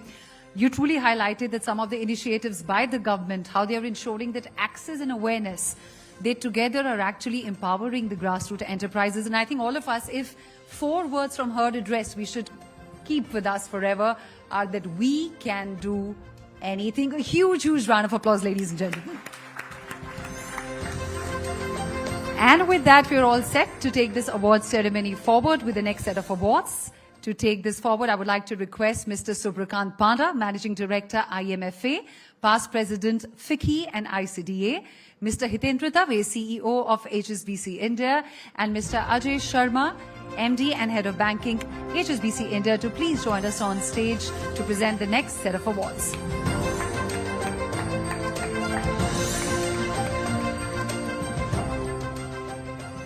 And now it's time to begin with the category that sits at the core of India's productivity leap. The award is for Excellence in Digital Transformation, small enterprises. Now, this award recognizes a business that has not only adopted digital tools, but embedded them deep within their DNA, driving scale, speed, and smarter outcomes through technology. Our winner, ladies and gentlemen, in this category has digitized lending, compliance, and micro-entrepreneurship support for thousands of small businesses, powering Digital Bharat one platform at a time.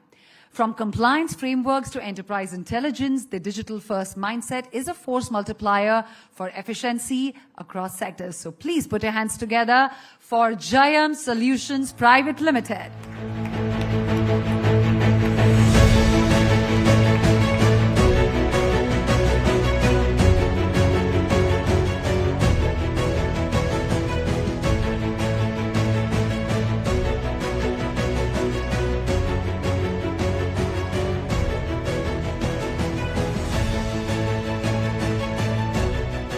Many congratulations to Jayam Solutions. We now continue to recognize the SMEs that are defining industry standards and expanding India's influence globally. Our next category is Excellence in Digital Transformation, Medium Enterprises. Here we honor medium enterprises that have embraced digital reinvention, fundamentally transforming their business models to create new efficiencies, competitive advantages, and growth avenues. This organization has executed a comprehensive digital overhaul, improving its service delivery and operational agility, directly impacting its market leadership.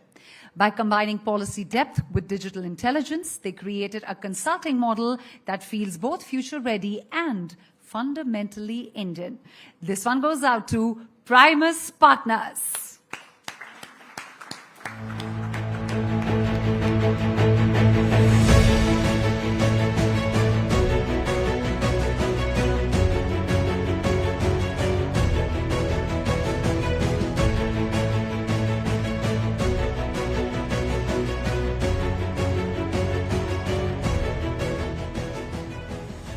Thank you, Mr. Panda, for doing the honors. I request you to kindly take your seat. I would like to now request Mr. Mani Singhal, Secretary General of ASSOCHAM, to please join us for the next leg of awards.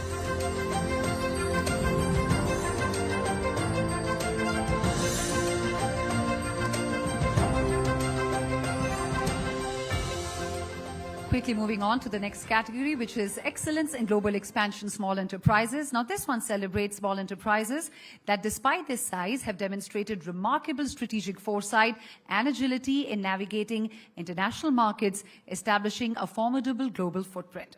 Now, our winner in this category has shown impressive capability in scaling its services across international borders, proving that specialized expertise from India finds global resonance.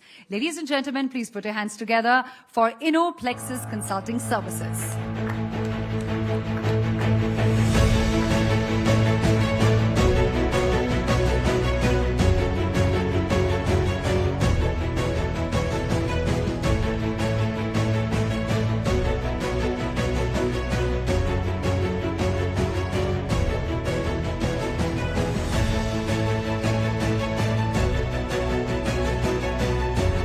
Congratulations to you.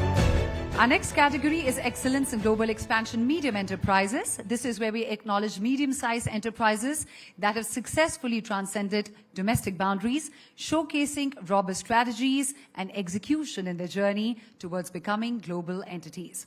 Now, the winner in this category has meticulously expanded its international reach, solidifying its presence in diverse global markets through strategic partnerships and product quality. And the winner is Swarm Pneumatics Private Limited.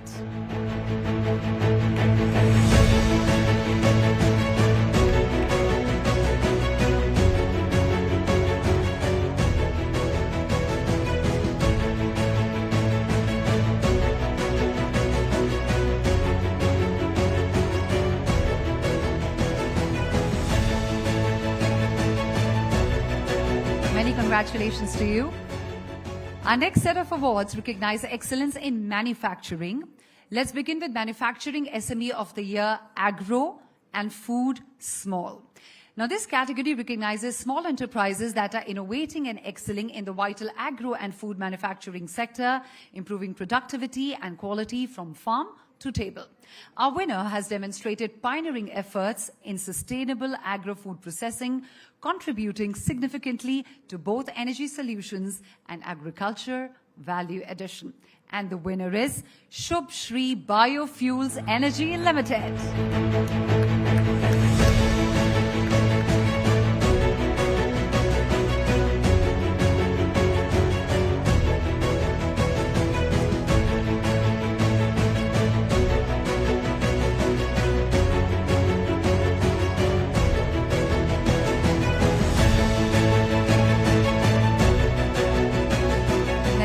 Congratulations. Thank you so much, Mr. Singhal, for joining us. I request you to kindly take your seat.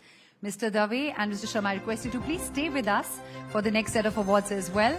And I would also like to request Mr. Shashank Srivastava, Member Executive Committee of Maruti Suzuki India, to please join us on stage for the next leg of awards.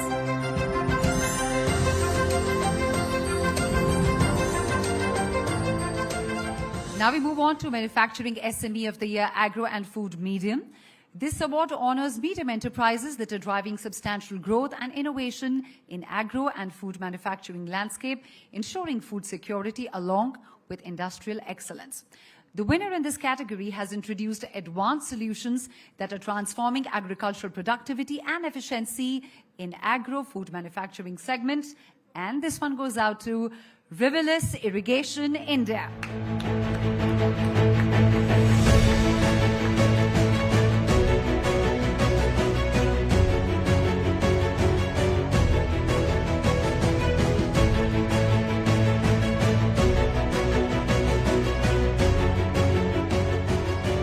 Many congratulations, sir. Now we're turning our attention to Manufacturing SME of the Year, Industrial Excellence, Small Enterprises. This award recognizes small enterprises that have set high standards in industrial manufacturing through their operational excellence, their precision and innovative practices, proving their indispensable role in the value chain. The winner has consistently demonstrated superior quality and efficiency in the processes, establishing a benchmark for operations rigor in the industrial sector. And the winner is Kalyani Castech.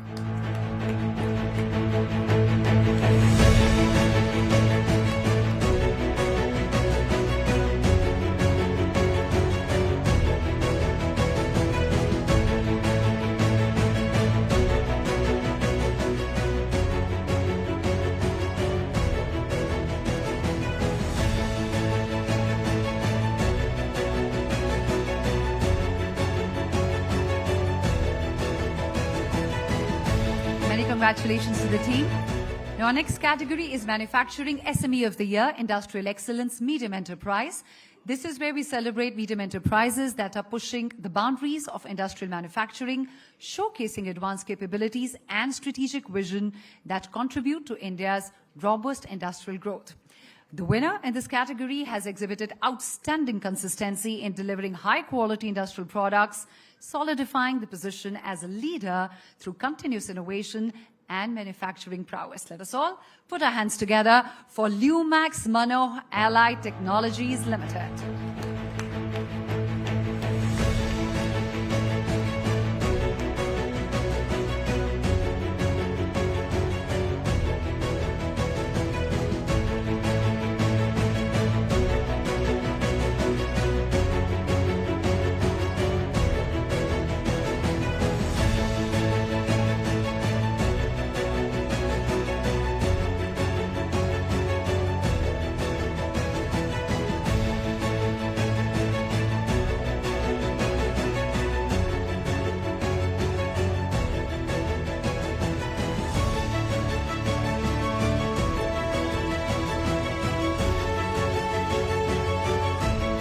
Many congratulations to you for the win.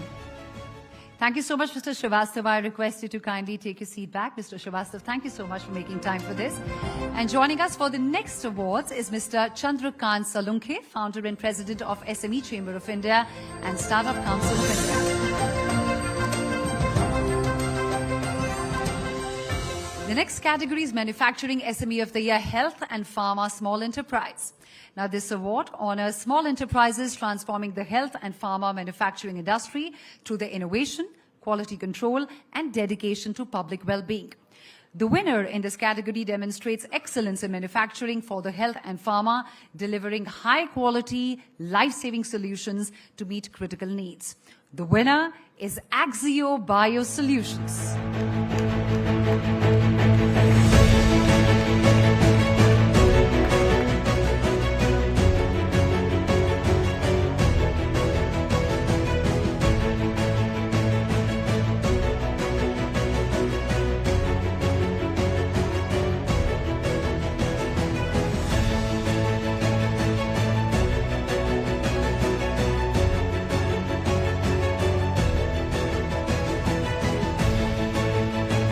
Congratulations to the team.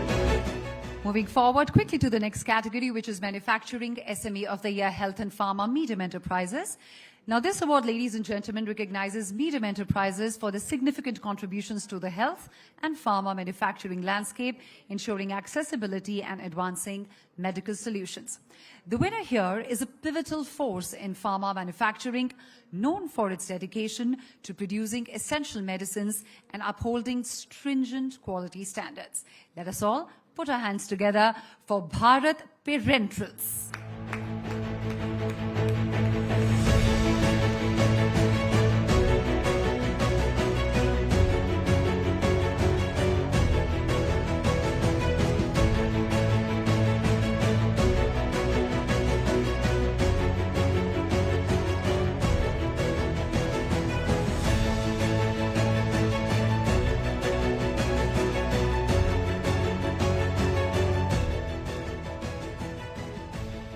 Many congratulations to you, sir. Many, many congratulations.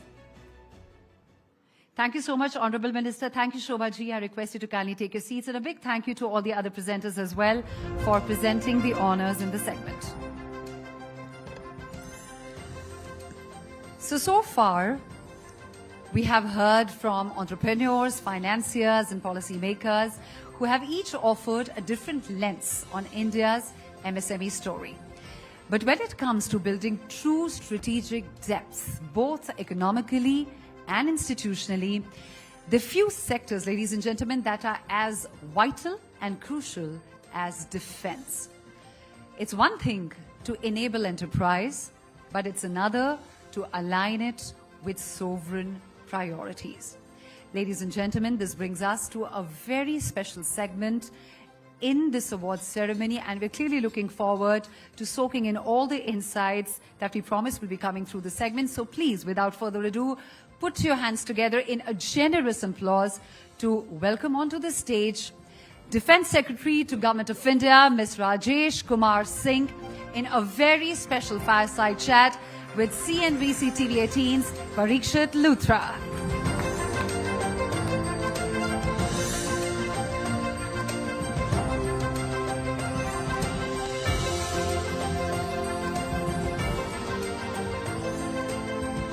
Thank you, Mr. Singh, for joining us. Over to you, Parikshit. Ladies and gentlemen, we have seen over the years how defense has become a major driver of the economy. There is a major supply chain here in India, and the ministry year after year has been coming up with indigenization lists to make sure we have a strong domestic supply chain of defense components.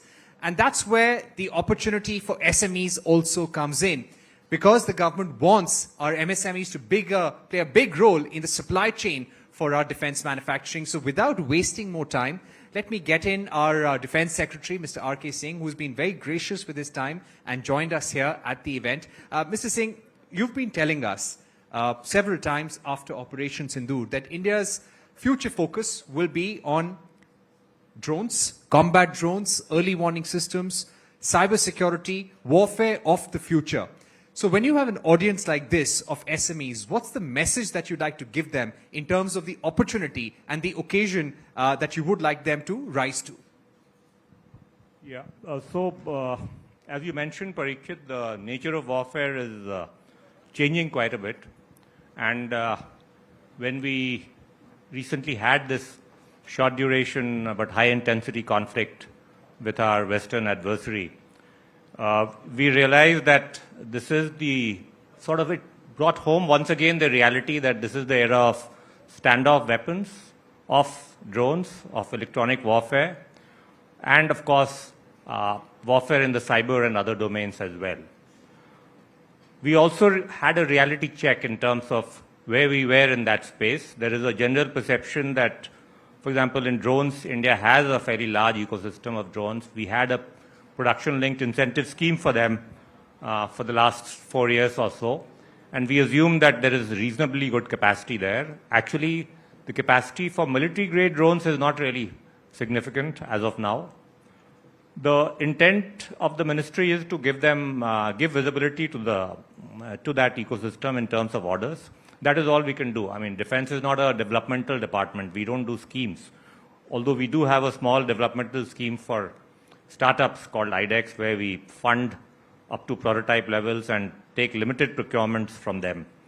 But in terms of the bigger contracts, we have one large imported category of drones coming into this country, the so-called HAIL category drones, high altitude, low endurance, which we've signed up with the Americans for 31 MQ-9Bs, which are coming, about 3 years from now.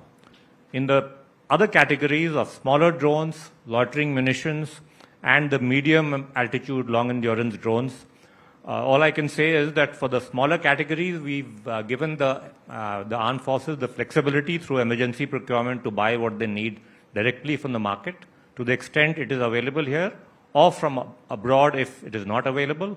For the male category, you will be seeing a lot of new RFPs coming out, and I hope a lot of people from the MSME sector will get opportunities as part of those, the contract fulfillment of those kind of orders. Right. When it comes to the indigenization requirements, this is not just a business opportunity. We have no choice. Looking at the global disruptions, the Russia-Ukraine war, US-China trade tensions, the Middle East war, every country is embroiled in its own conflict in some way or the other.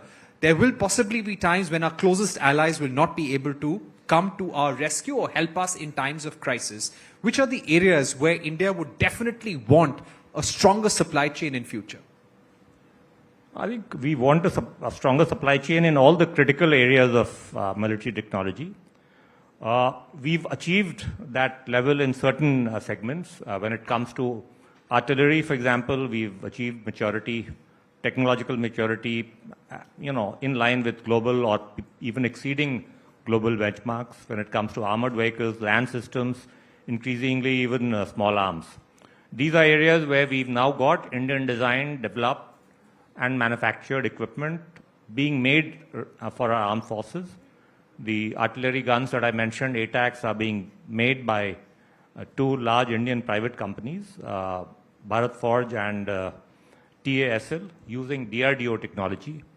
You will also see in the coming days that we'll be signing contracts for one of our largest small arm procurements of close quarter carbines, 4.5 lakhs of them, again DRDO design, but the delivery will be by 2 Indian companies, private companies. So in certain areas, certain segments, we've reached the level of maturity where we can do everything ourselves. The IPR is our own. The second level is where the technology is not quite there with DRDO, where we'll have to rely on transfer of technology with minimum level of localization of 50%, what we call the Buy Indian category. Most of our other requirements will fall in those categories. And then there'll be a final category where our TRL level may be 1 or 2. And in those cases, perhaps we'll have to, and if the technology transfer in those areas is not available, we'll have to go for imports. But imports will be an exception. For the most part, procurements will be through technology transfer agreements and Make in India, or DRDO technology and Make in India, equally both by the public and the private sectors. Right. US has now started the supply of G404 engines, which are critical for powering our Tejas fighters. Could you give us a sense that once the Tejas fighter jets start getting supplied by HAL, what is going to be the supply chain opportunity for our SMEs? I think the MSMEs who are involved in that area know the opportunities. I would only say that right now, HAL is becoming increasingly more of a systems integrator type of work that they're doing. A lot of the work on the fuselage, the wings, A lot of the sub-assemblies and LRUs are actually being made by various MSMEs already. This is a kind of a overhang of the earlier order that we've given on Tejas, but forthcoming further orders of LCA are coming. So those who are in that space will see significant orders, downstream orders for them as well. So yeah, as far as the Tejas is concerned, the production line is stabilizing, and those who are providing components to HAL, all the MSMEs, you should expect expanded business opportunities for yourself.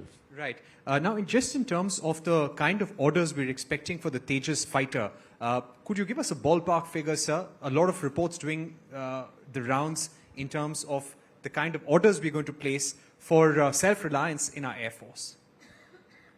I will only say that more orders will come for the Tejas, but individual procurement decision-making pending at different levels, I don't think it's appropriate to talk about it before those decisions get made.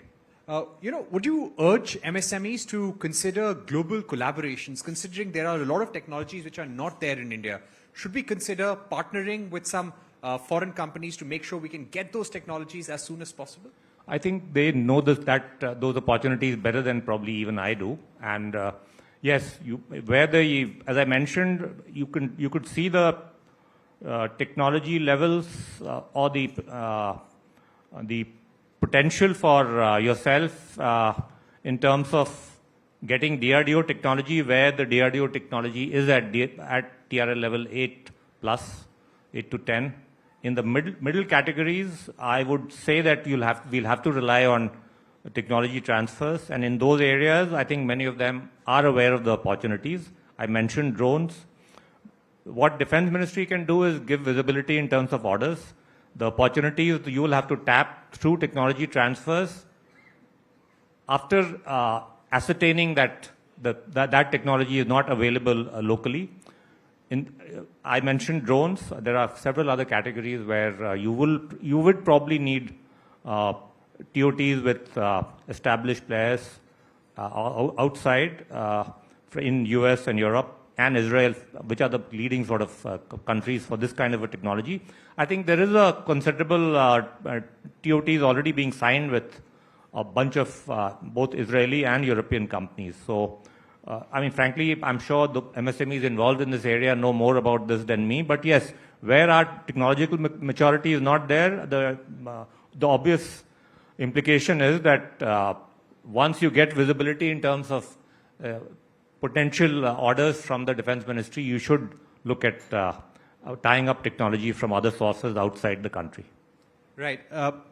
One thing I think the audience would like to know, and it's a question that's often asked after every conflict. It's not just about India, but when are we going to increase our defense budget? There is a debate going on in Europe, Ukraine, countries like Russia, countries like China, they have seen an increase in defense budgets.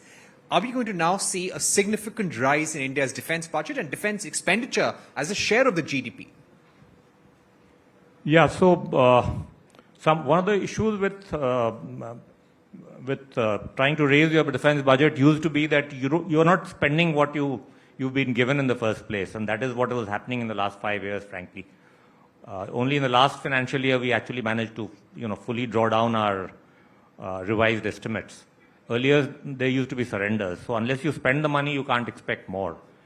See, the issue with in terms of capex, there's not much of an issue. The Finance Ministry is quite open to expanding your capex. But if you are asking me this question in the longer term as to whether we need to increase as our domestic absorptive capacity, the domestic industrial base expands, and you are able to fulfill contracts faster, you would need an increase. Yes, you would need. I think we need to go up to about 2.5% of GDP by 2030. Right. And we'll make that case before the Finance Commission. Right. And so possibly we may see some clarity on that in the coming months? Yes. So the ministry has spoken about reviewing the Defense Acquisition Policy 2020, making it future ready. There are major reforms in the pipeline. In fact, the Defense Minister Rajnath Singh had said that the year 2025 will be the year of reforms. What's the status of the review right now? By when can we expect the changes? The time we've given to the committee is 6 months. 1 month is over, so now it will be 5 months. I think a lot of work has been done. I'm very clear on what needs to be done, frankly, but obviously this needs to go through a consultative process where the industry needs to be involved. And we are taking those inputs from them, also from our think tanks, and thereafter we'll take it forward. There are some obvious sort of discordant elements in that policy. For example, we allow FDI 100% through the government route, but 74% of it is automatic. But hardly anybody comes in because you're not giving them, you're not treating them like an Indian company when it comes to your domestic procurement. So you'll have to make some adjustments to your to the DAP 2020, not only to speed up the timelines, but also to remove policy sort of conflicts with other policies that you may have, such as trying to attract FDI into your country. So yeah, we'll look at all that, and hopefully we'll come up with a much slimmer, more outcome-oriented DAP 2020 by DAP 2025, hopefully, before the end of this year. Right, and the whole idea is to reduce acquisition timelines and give more predictability in long-term contracts? Yeah, I mean, all that, of course, but the idea is to, there are 3 or 4 steps where these guys basically spend too much time. One is on the field evaluation trials. They take 2 to 3 years. One, surprisingly enough, is preparing the RFPs, where again they sometimes take 1.5 years, which is reasonable for large platforms like naval ships, but not reasonable otherwise. It should be done in about 2 to 3 months. And something called cost negotiations, which again often used to take 1.5 to 2 years at a time. So the intent is to, crunch all of those significantly. It should be possible. Some of it simply involves greater accountability among the, the official cadres who handle these subjects. But some, like the field evaluation trials, you'll have to turn to technology, you'll have to turn to simulation, you'll have to change the policy to accept, for example, if equipment is already in service in other countries, maybe you don't need to go through a full-scale FET.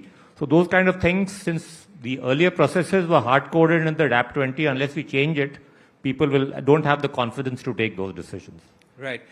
Any update on the AMCA program, where we are right now? AMCA program, the RFI is out, and there is interest from both private and public sector, which means HAL.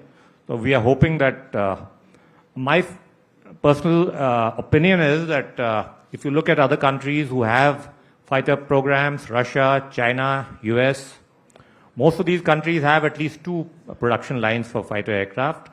3 is not feasible, but perhaps 2 could be sustained even in India. And ideally, one would like to have a separate line. It could be a public-private partnership. It could be a private-private partnership. But the intent is to make that happen through the AMCA program. And the first steps in that, in that regard have been taken. Right. Our final question, are we now building our own Iron Dome? So we already have a multi-layered air defense system, which does involve some legacy equipment, but which has been retrofitted with modern radar and things like that. Then we have medium and short-range air defense systems. There are gaps in it in some areas, which I don't need to mention here in a public place, but some of those gaps we'll fill quickly as a kind of a lesson from Operation Sindoor, wherein you don't want to waste expensive equipment, expensive weapon systems on low-cost drones, and whether you need, other better options. There are also new technologies in this area, including directed energy weapons, where DRDO has made some progress, but there is also the potential for getting some technology from other countries like Israel. So we will have something like an Iron Dome. It will be in the long run, it will be indigenous, developed by DRDO. But in the interim, as I said, we'll combine a pragmatic mix of our own equipment, some imports, and some through technology transfers and making in India. All right. Mr. Singh, thank you very much for joining us, telling us about India's defense roadmap, where you want to see our defense readiness in the next 10 years. Thank you once again. Thank you. We request you to stay with us for a few awards.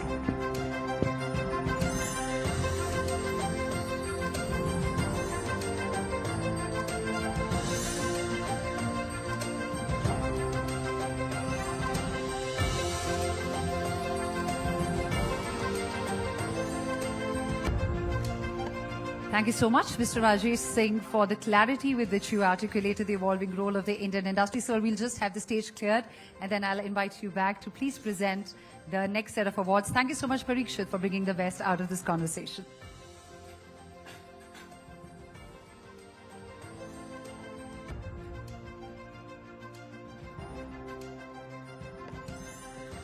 And now as we proceed through the evening, ladies and gentlemen, we're coming down to the last two awards for the evening. So a very special segment coming up next. And to take it forward once again, I would like to request Mr. Rajesh Singh to please join us on stage to present the set of awards. Mr. Singh, if we can have you back, please.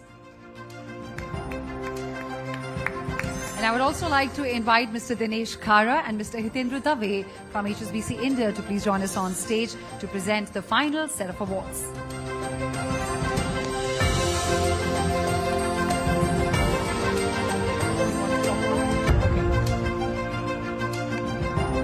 And even though we are heading towards the final two awards, we request to please stay seated because we would like to end this evening on a beautiful, memorable note.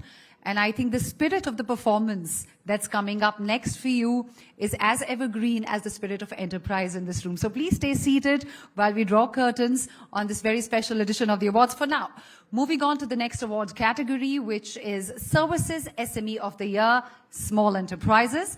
These are the innovative small enterprises that are redefining service delivery, showcasing agility and customer-centric approaches that set new industry benchmarks. Ladies and gentlemen, our winner for this category is recognized for exceptional service quality and tailored solutions, building trust and delivering tangible value in its specialized fields. So let us all put hands together for Janaswamy Associates.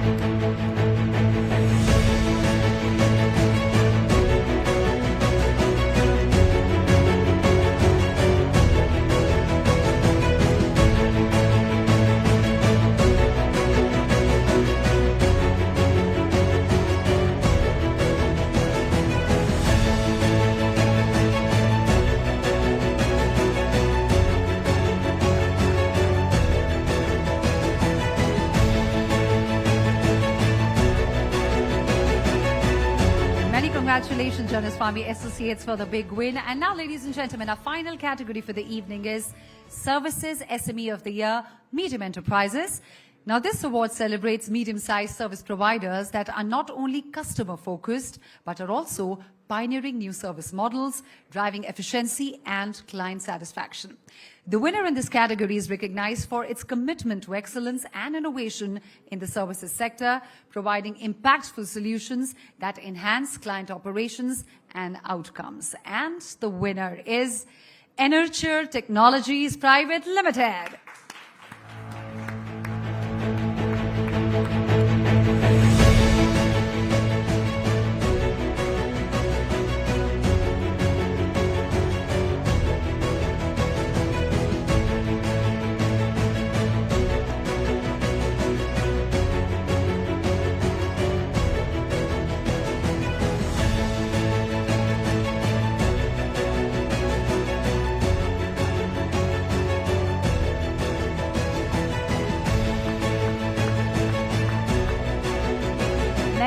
Many congratulations, N18L Technologies Private Limited, for the award. Many congratulations. Can we have a huge round of applause for all the winners of the second edition of these awards? Thank you so much. Thank you to the presenters. Thank you so much, Singh, for sharing your time with us. Mr. Dave, I request you to please stay back as we bring this evening to a formal close. We would love to hear a few words from you. There's been quite an impact that this edition has created, and we look forward to many more with HSBC support. Over to you, sir. Love to hear closing remarks from you. Thank you. Thank you.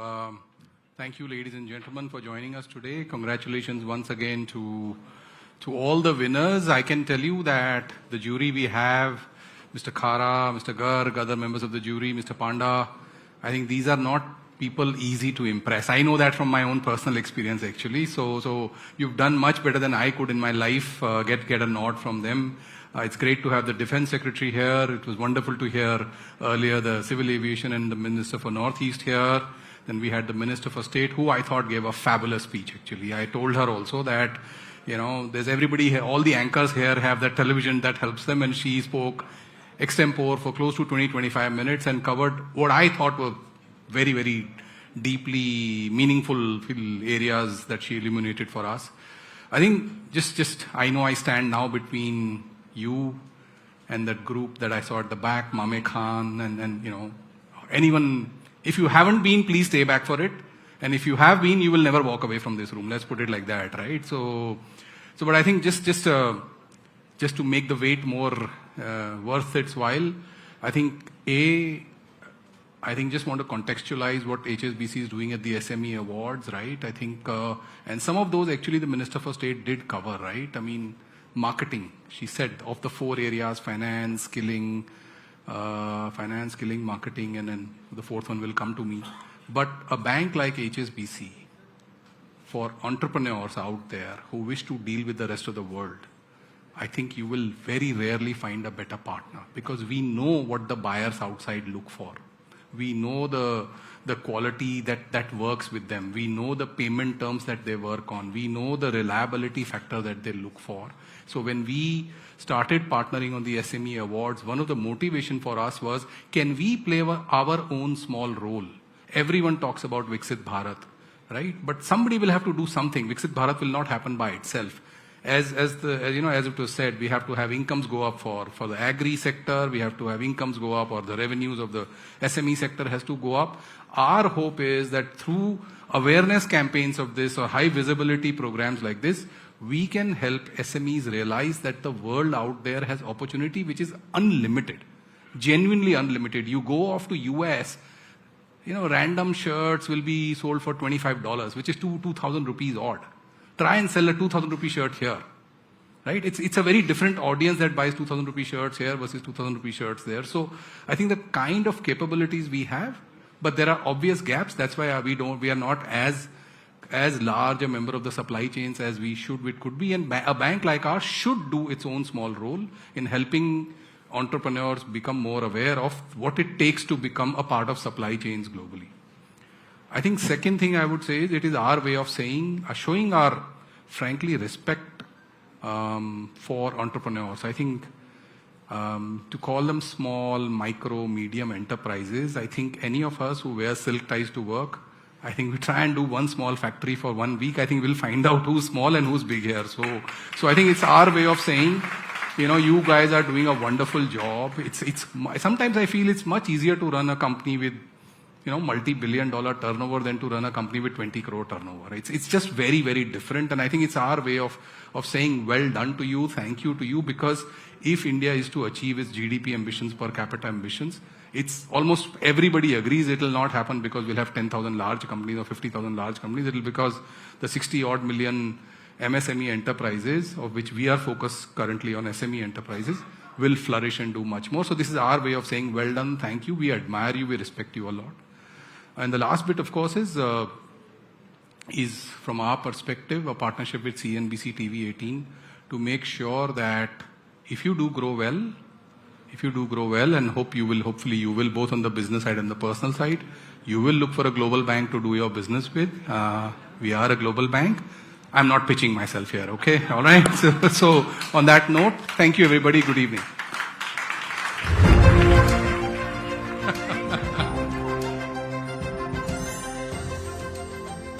Thank you, Mr. Dave, for those closing thoughts and also for your continued partnership towards shaping this platform. And now, ladies and gentlemen, we move forward. But what better way to end this evening of high ambition and heartful journeys with a voice that carries both soul and celebration within itself.